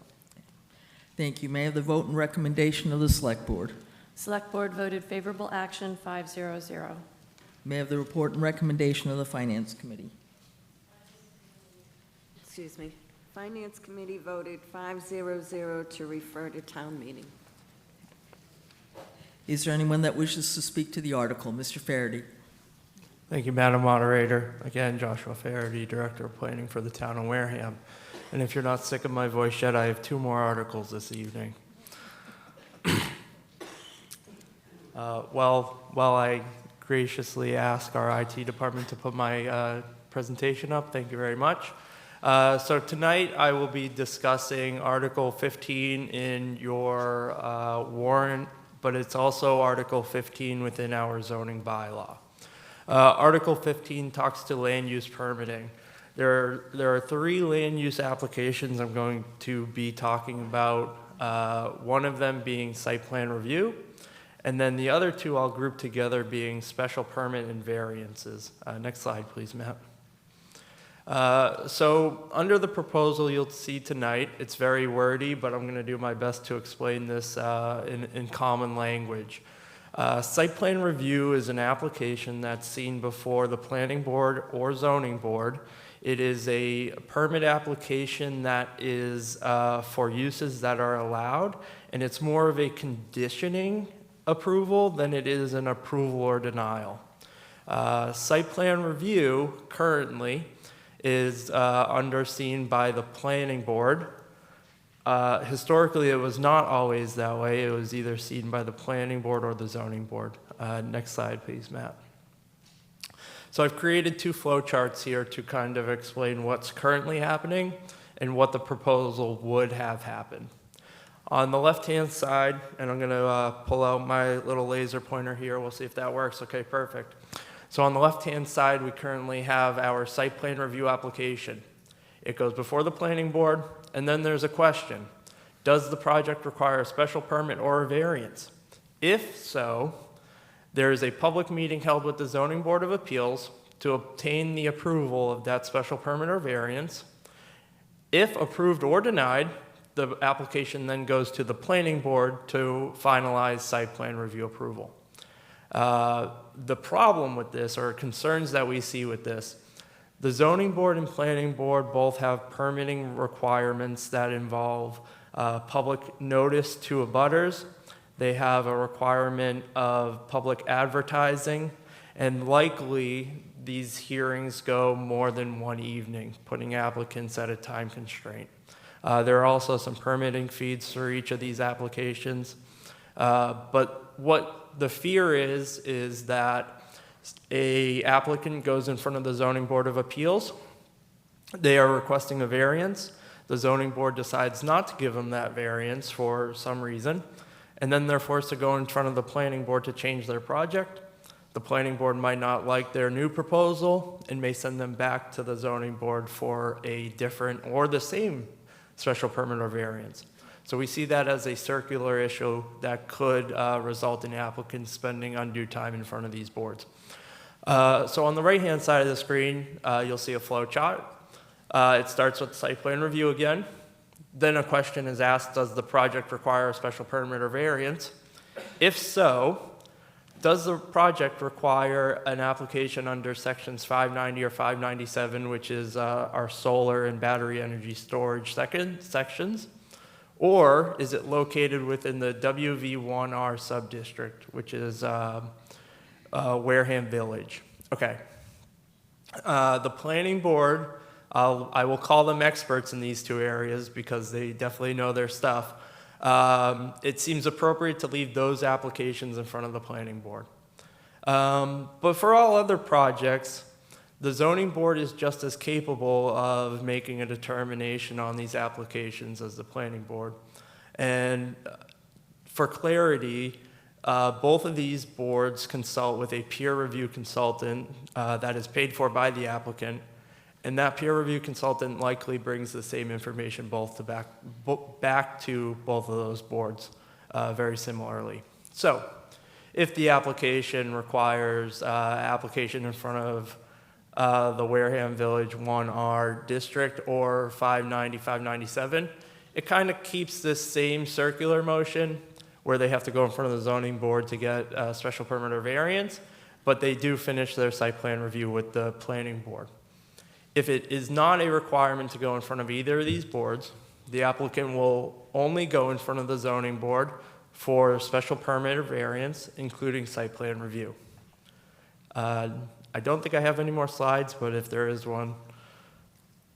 Okay, so the final slide here just speaks to currently the powers of the zoning board allow the use in variances, but it says it needs to be compatible with Article 3, and we're proposing to remove that. And that is my presentation. Thank you. Thank you, Mr. Faraday. Is there anything further to be said on the motion under Article 15? Seeing no one outstanding, we'll go to a vote on the motion under Article 15. It is a zoning bylaw amendment, not involving housing, so it requires a 2/3 vote. All those in favor, please signify by stating aye. Aye. Any opposed, please signify by stating nay. It passes by a 2/3 majority voice vote. Article 16. I move that the town approve as printed in the warrant. Second. Motion made and seconded under Article 16. May I have the report and recommendation of the planning board? At our regular, well, off-cycle, again, same explanation, off-cycle because of town meeting instead of this tonight, planning board meeting on the 4th Monday. We met on the 20th, which was fully advertised, and we met in town hall. And on Article 16, we voted 5-0-0 to not recommend. May I have the report and recommendation of the select board? The Select Board voted favorable action 5-0-0. May I have the report and recommendation of the finance committee? The Finance Committee voted 5-0-0 to refer this back to town meeting. Is there anyone who wishes to speak to the article? Yes. There's a standard setback. It was referred to town meeting.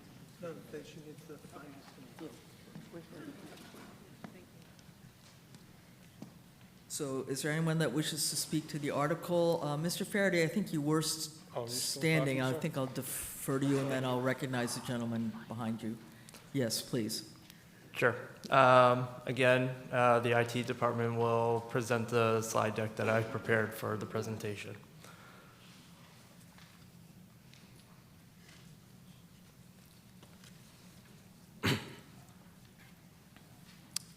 So in this article, we are talking about setback standardization, specifically under Article 8, 810, which is our cluster subdivisions. Next slide, please.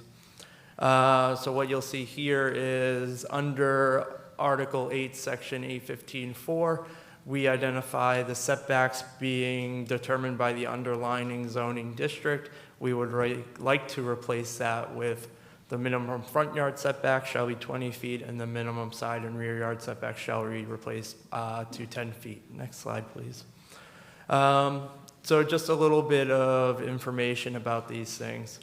So when you are proposing a cluster development within the town of Wareham, the density of the cluster development is determined by what is the buildable number of lots you can propose on the land, and then you are allowed to build that as a cluster or a reduced sized development, with the caveat that you are retaining 50% of the land that you are saving under a deed restriction of open space.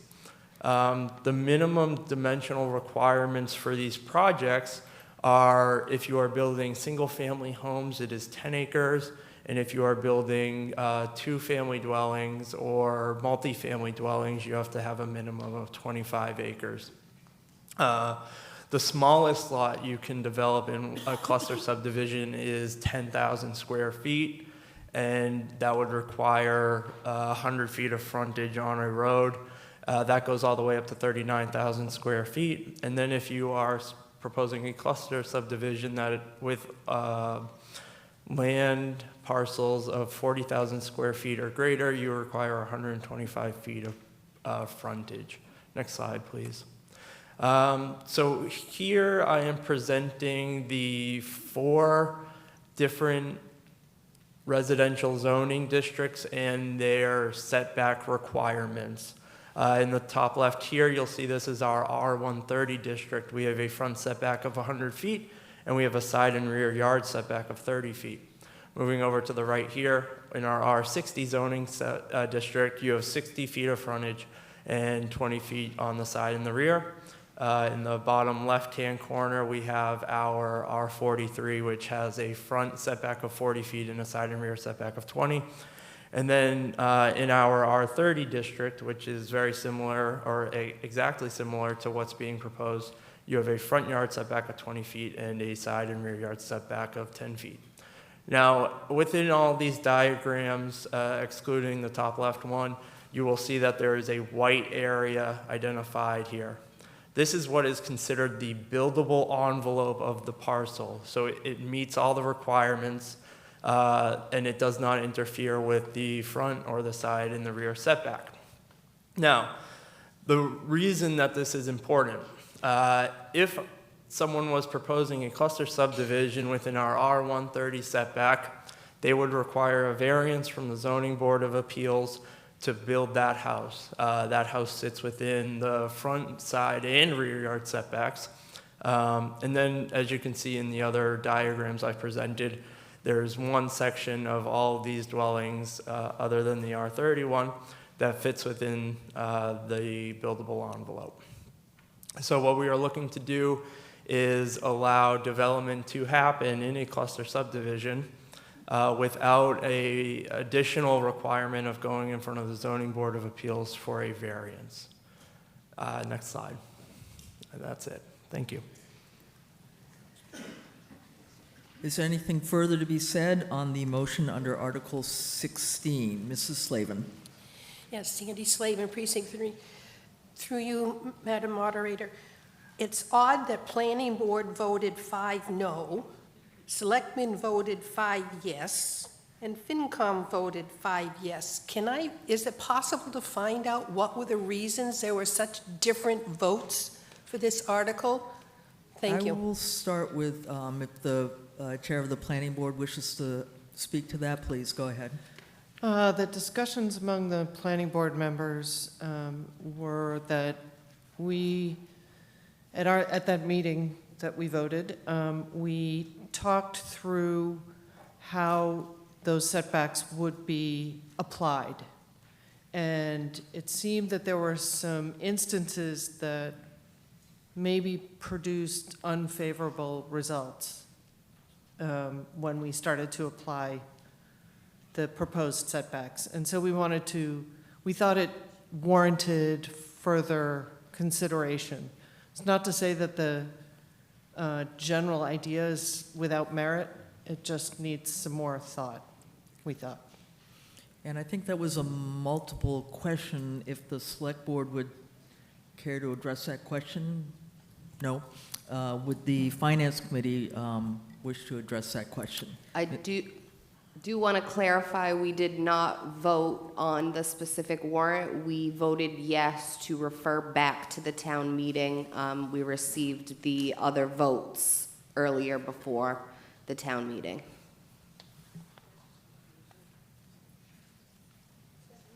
So, Mr. Titlebaum.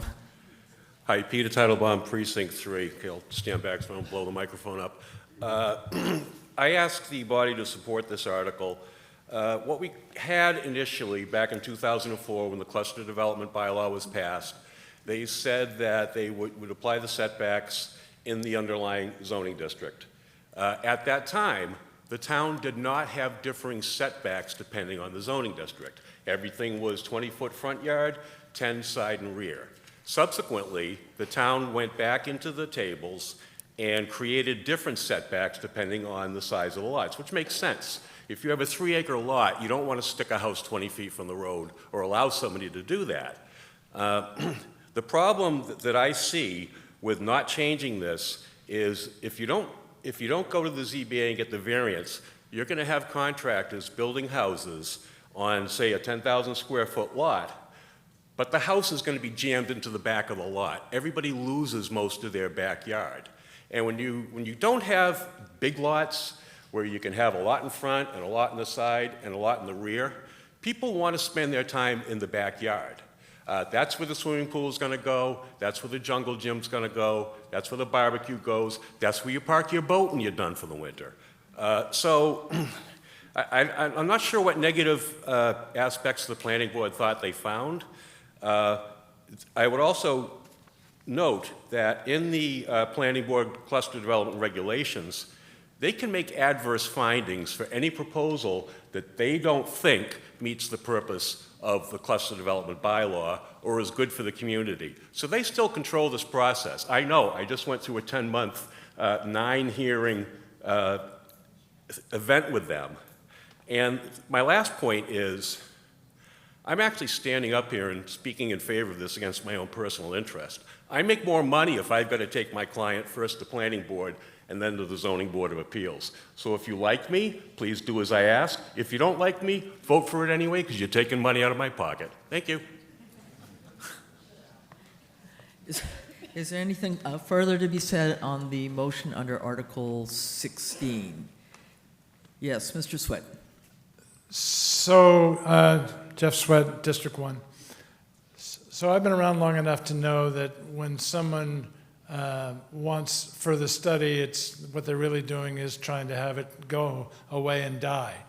I think the planning board deserves some deference because they not only say they appreciate the spirit of what is trying to be accomplished, but they think it just needs to be studied a little further to make it that much better.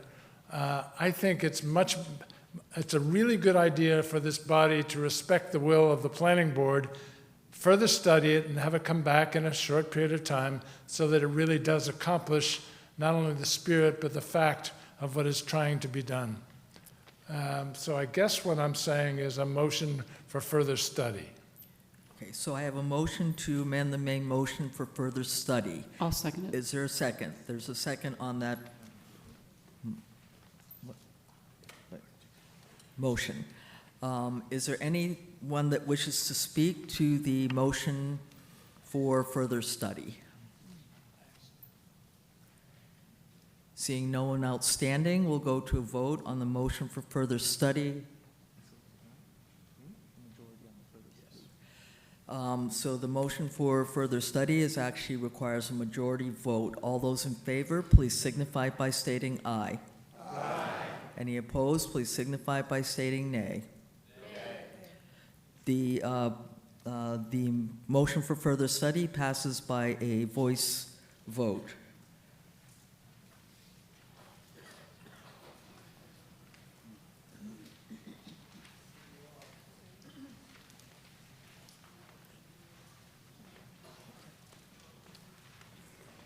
Yeah, that's right. I'm sorry. I'm being reminded of the technicalities of that. So the motion to amend to make it a motion for further study now becomes a main motion. So all those in favor of moving for further study, please signify by stating aye. Aye. Any opposed, please signify by stating nay. Nay. It passes by a voice vote.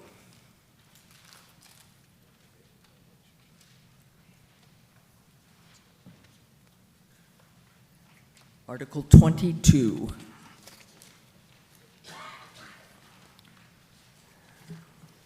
I move that the town vote to appropriate the sum of $300,000 from the WPCF Capital Stabilization Fund for upgrades to the 5 remaining air pump stations. Second. We talked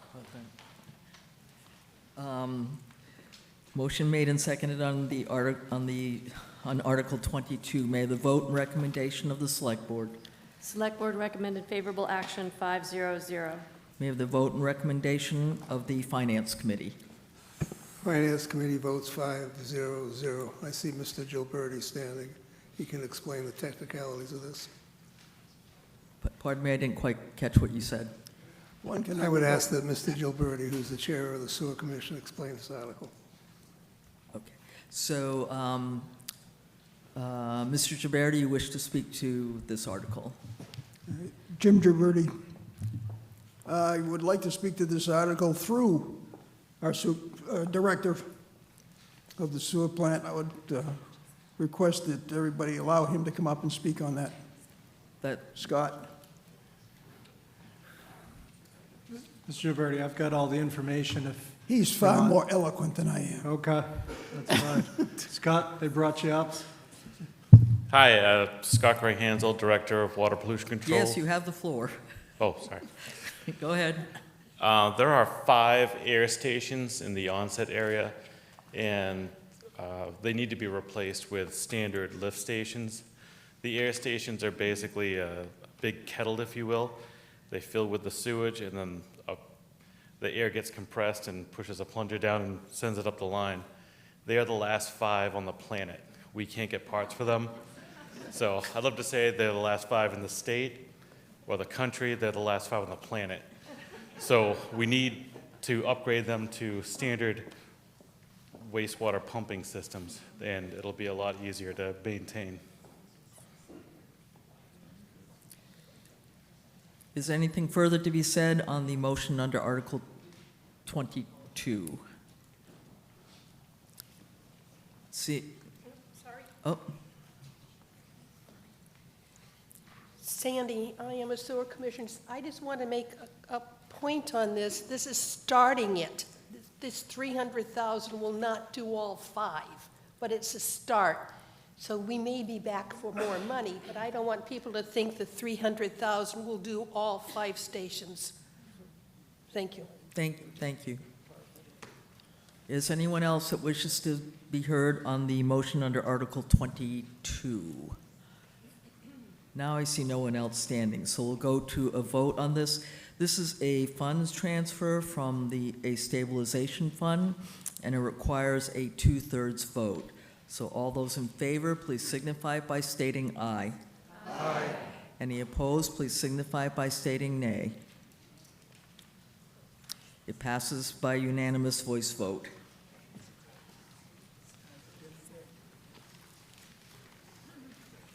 Article 7.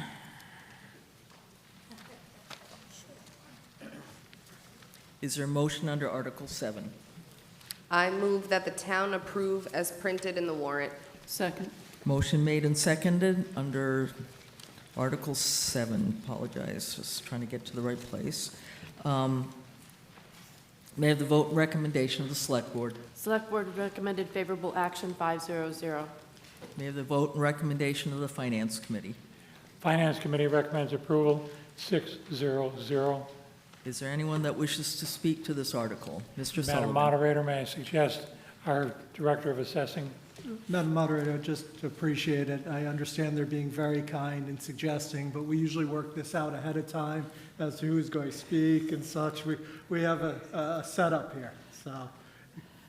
My apologies for interrupting your setup. Well, so in any event, so I will recognize Derek Sullivan, the Town Administrator, if there's something further that the Finance Committee or and Jackie is here. She'll speak Director of Assessment wishes right. to add, then we'll recognize. So the first thing you need to know is these are not new solar projects. They're pre-existing ones, have been there for approximately 7 years. When solar came in, the state started changing how you sort of handled the taxing on them, and this has been an appellate tax board case for about that long. So Town Council, the Director of Assessing, have been working on this for a while, and this is actually what's come back from the appellate tax board. And the good news is, without the problem of speaking about these types of things in the public realm is, you can kind of create a liability, but let me put it this way. We don't have to pay any past monies that they've paid to us, and we will still be getting money forward, as that was actually shown in your warrant, that's actually in the number there. So this is where we stand. If you say no, we go back. We have those potential past liabilities, and we have to pay a lot of money for experts. So we believe this is the best possible deal. And again, these are pre-existing solar projects. Thank you. Thank you. Gentleman to my right. It says solar pilot. What exactly is that? Oh, thank you. Pilot is payment in lieu of taxes. So they're paying those payments instead of what we taxed them before. Are we removing panels or? No removal. All this is how they are basically assessed, what they have to pay to the town. No changes to the projects, no increases, decreases. They stay the same for the next 13 years of their lifespan. Solar panels have a lifetime around 15 years, and then the panels have to be disposed of, and it's all hazardous waste. Thank you. Thank you. Is there anything else further to be said on the motion under Article 7? Seeing no one outstanding, we'll go to a vote on the motion under Article 7. All those in favor, please signify by stating aye. Aye. Any opposed, please signify by stating nay. Passes by a unanimous voice vote.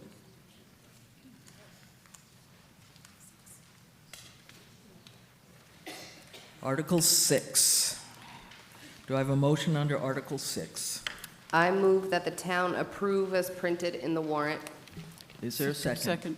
Motion made and seconded under Article 6. May I have the report and recommendation of the Select Board? Select Board voted favorable action, 500.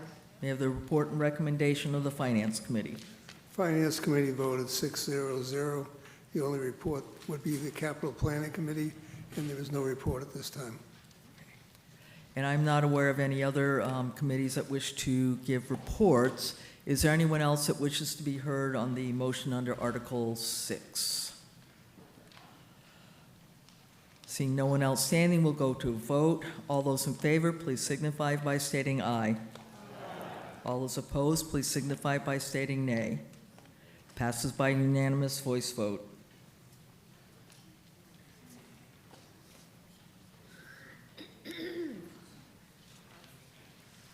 Article 12. I move that the town vote to transfer from community preservation undesignated funds or any other available monies in the Community Preservation Act Fund under the category of open space slash recreation, the sum of $620,000 for a grant to the town of Wareham Public Schools to fund the replacement of light poles and lights around the Clem Spillane Field at the recreation field at Viking Drive in Wareham. Second. Motion made and seconded under Article 12. Is there anyone that wishes to speak to the article? Yes, Sandy Oh, Slavin. I'm sorry. I'm sorry. But thank you for reminding me. I apologize. So may I have the vote and recommendation of the Select Board? Select Board recommended favorable action, 500. May I have the vote and recommendation of the Finance Committee? Finance Committee recommends approval, 501. And is there anyone that wishes to speak to the article? I believe, Mrs. Slavin, unless I'm mistaken, that you were going to ask that Mr. Merrick be allowed to speak? Yes, CPC requests that our 5 minutes be given to Matt Merrick from the Gateman. Thank you. Mr. Merrick, you have the floor. Just wanted to make a quick note, if you don't mind, if you'll defer. Please defer. The school committee also voted 500 in favor of this project. Thank you, appreciate that. Evening, everyone. Matt Merrick, 3 Preservation Lane, and president of the Wareham Gateman. Here tonight seeking support for the replacement of the lights at Spillane Field. We're doing this in partnership with the school department. Matt DeAndrea has been a big a great partner in this project. And Madam from the Historical Society gave a great sort of lesson on the CPC funds. That, you know, my big takeaway is to the town, this is funds that are set aside for projects just like this. The current state of affairs of the lights at Spillane Field is it's fairly dire, right? These lights are 35 plus years old. They are inefficient, both in terms of electrical consumption as well as maintenance. In fact, we can't get parts to replace these lights in many cases. And candidly, they're dangerous. These lights are heavy and sway at the top of 35-plus-year-old wooden poles. So they're ready to be replaced. The proposal that we're asking for support on is to replace both lights and poles with new metal, long-life aluminum poles, as well as energy-efficient LED lights. Candidly, the do-nothing option here is pretty bleak. These lights will need to be turned off, and the community loses out on the opportunity for nighttime activities at Spillane Field. Now, this is Vikings football, soccer, baseball. This is Wareham Tigers football. This is the little soccer kids we passed on the way in this evening. All right, the Wareham Gatemen also benefit from this proposal. So the community benefits, the kids benefit with the opportunity to live out with, you know, what for many of them will be the highlight of their season, playing under the lights. The Wareham Gatemen have invested just under $1 million in Spillane Field this year, and multiple millions of dollars over the life that we've been partnering with the school at Spillane Field. We're also prepared, we being the Gatemen, are prepared to co-sponsor this with another $100,000 investment in the lights in partnership with the CPC. I'm very candid that appreciate everybody being here. I think this is a great project for our school kids and our community. So thank you. Thank you. Madam Moderator, I just have a clarifying question. There's 10 poles currently, 8 of which are around Spillane Field, 2 are on Palmer Fields. Will Palmer be replaced with these funds, or will they remain and just Spillane will be updated? If you can answer the question, I can please. answer the question. Yes. The scope of this project is Spillane Field only and focuses on the 8 lights and poles on Spillane Field. Is anything further to be said on the motion under Article 12? Yes, gentleman to my right. Are the utility companies giving any rebate money to make this? Because you're cutting down on energy, and usually they give money back. So if And anyone... sometimes they pay for the whole thing. That would be great. Is there anyone that wishes to answer the question? We've been in contact with the energy companies, figuring out what the options are. We are waiting for approval of the project before we enter into any sort of agreement with the energy companies, but they certainly are aware of the nature of the project. Is there anyone else that wishes to be heard on the motion under Article 12? Yes, lady to my right. Jess Bell, I'm curious as to where, thank you, this quote was provided for 8 lights. Did it go up to bid, or how did that number come about?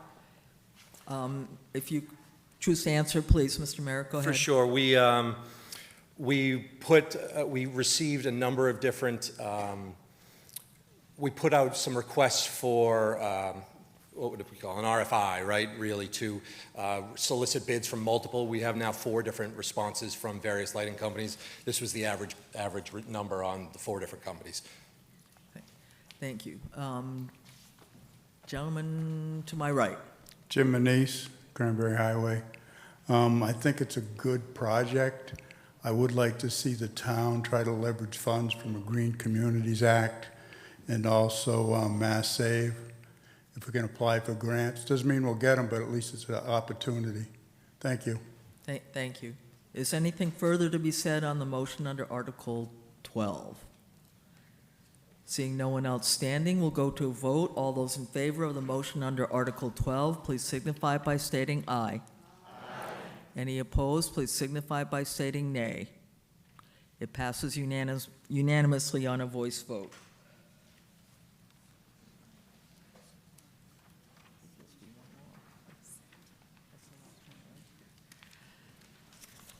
Article 17, last one, folks. Is there a motion under Article 17? I move that that the town approve as printed in the warrant. Second. Motion made and seconded on the, on Article 17. Is there anyone that, I'm sorry, may I have the report and recommendation of the planning board? Yes, Jane Gleason, Chair of the Wareham Planning Board. On October 6, 2025, the Planning Board voted to recommend this article favorable action 500. Thank you, thank you. Did I ask for the select board? I must have, did I ask for them? I asked for them, right? Yeah. Not yet. May I have the report and recommendation of the select board? I'm sorry, I'm getting a little Select Board recommended tired. favorable action 500. May I have the report and recommendation of the finance committee? Finance Committee recommended favorable action 500. Is there anyone that wishes to speak to the article? Yes, Mr. Farady. Thank you once again, Madam Moderator, and thank you, members of town meeting, for hanging in here so late. Again, I'll ask IT to put up my presentation. And while that's happening, I'll jump right in.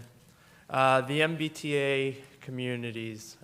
This was a law that is established under MGL 40A Section 3.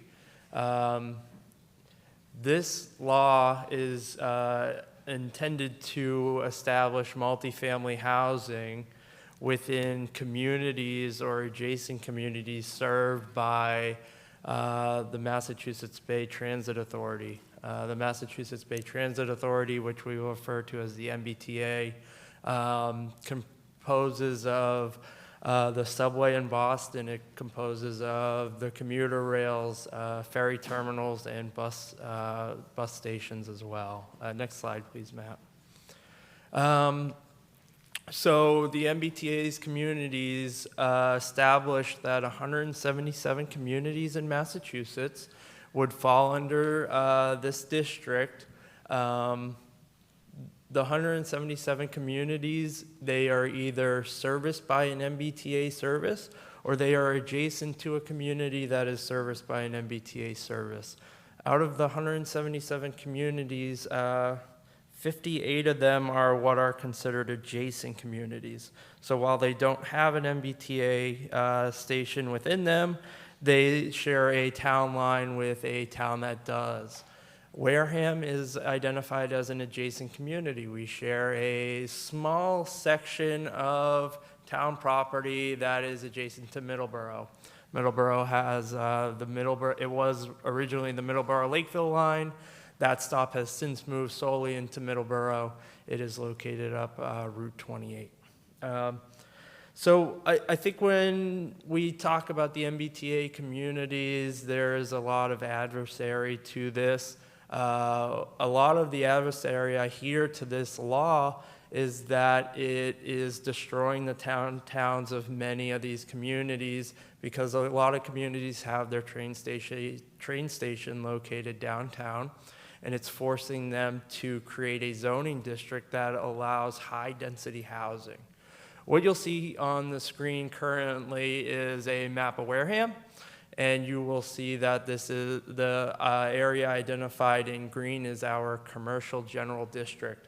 The commercial general district is along Cranberry Highway, and for ease of not getting into it too much, it is about 400 to 600 feet off of Cranberry Highway in either direction. There are a few areas where that ceases. This would be Main Street going down into downtown Wareham. And then this runs all the way to Charge Pond Road, where it grows up with the 495 corridor. Speaking a little more to the MBTA communities, as of April of this year, there are 133 compliant communities. So out of the 177, that's 75%. There are an additional 52 that are in interim compliance, which the town of Wareham is currently in interim compliance. We've given a proposal to the state. They've accepted that proposal, but they're only accepting that until June of 2026. At that time, they've made it pretty clear to us that our interim approval will be disapproved. Matt, can you go to the next slide? Okay. Another formatting issue. This one is actually very easy to explain. These are the zoning districts. There is a letter N in all of the zoning districts except for the commercial general district that has a Y. May I just interrupt you just for one second? Thank you. Please. That's a great explanation. If you look at your the warrant with the Finance Committee recommendations at the use regulation table in your bulletin, your book that you have with you, because of some sort of technical glitch, the actual table of use regulations seems to have vanished. However, Mr. Faraday is correct that the actual, when it was transferred over from the warrant to the warrant with the report, the recommendations of the Finance Committee. But Mr. Faraday is correct that it's only in the commercial general district that these proposed changes for multiple family housing are going to take place. So basically, if you look at your use regulations, no, CG, yes. So I just want to clarify that in case you're looking at the use regulation table and saying where it seems to be missing something. But go ahead. Thank you. And Matt, could you actually go back one slide? The proposal we are giving you tonight is only effective within the green area identified on this map. You will see that it largely excludes most of Wareham. And I would like to make that known because being an adjacent community, we are not burdened by having this zoning district placed near a train station. The town of Wareham was able to identify a zoning district at our discretion where we wanted to see this type of a development happen. This type of development in the commercial general district is already allowed. Actually, we allow a far greater density of housing to be established in this district than what the MBTA law would require.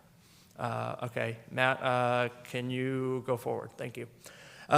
So the article before you tonight has explained this as a list of waivers that need to be granted to become compliant with the MBTA Communities Act. I could go through the waivers, but mostly the waivers are identified out of the zoning bylaw that the Executive Office of Housing and Livable Communities have identified as barriers to the type of projects. Next slide, please, Matt. Okay. So these are the continued waivers. Again, you'll see them in the warrant as posted. We are required to remove these type of barriers to these type of projects, but again, it is located only within the commercial general district. Next slide, please. This is an important designation that has been included.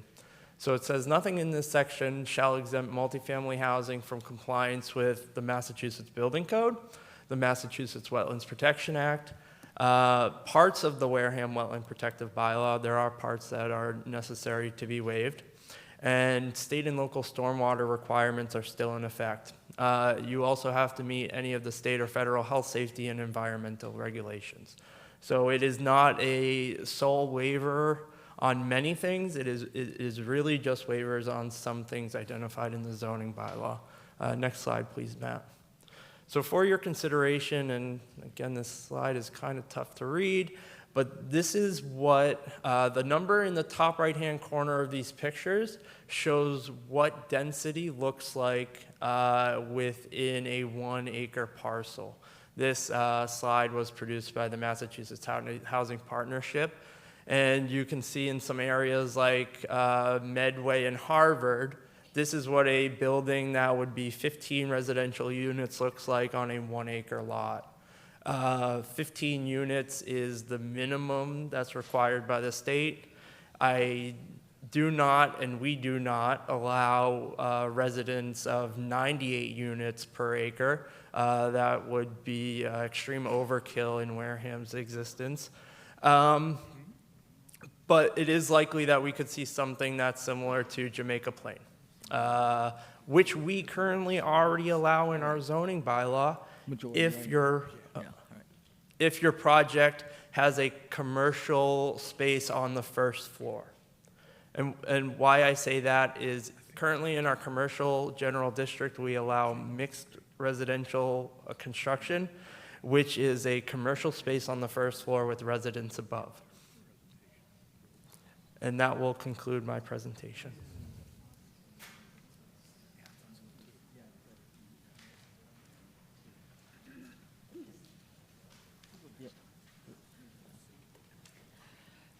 I'm sorry, I'm just consulting with town council. So is there anyone that wishes to be heard on the motion under Article 17?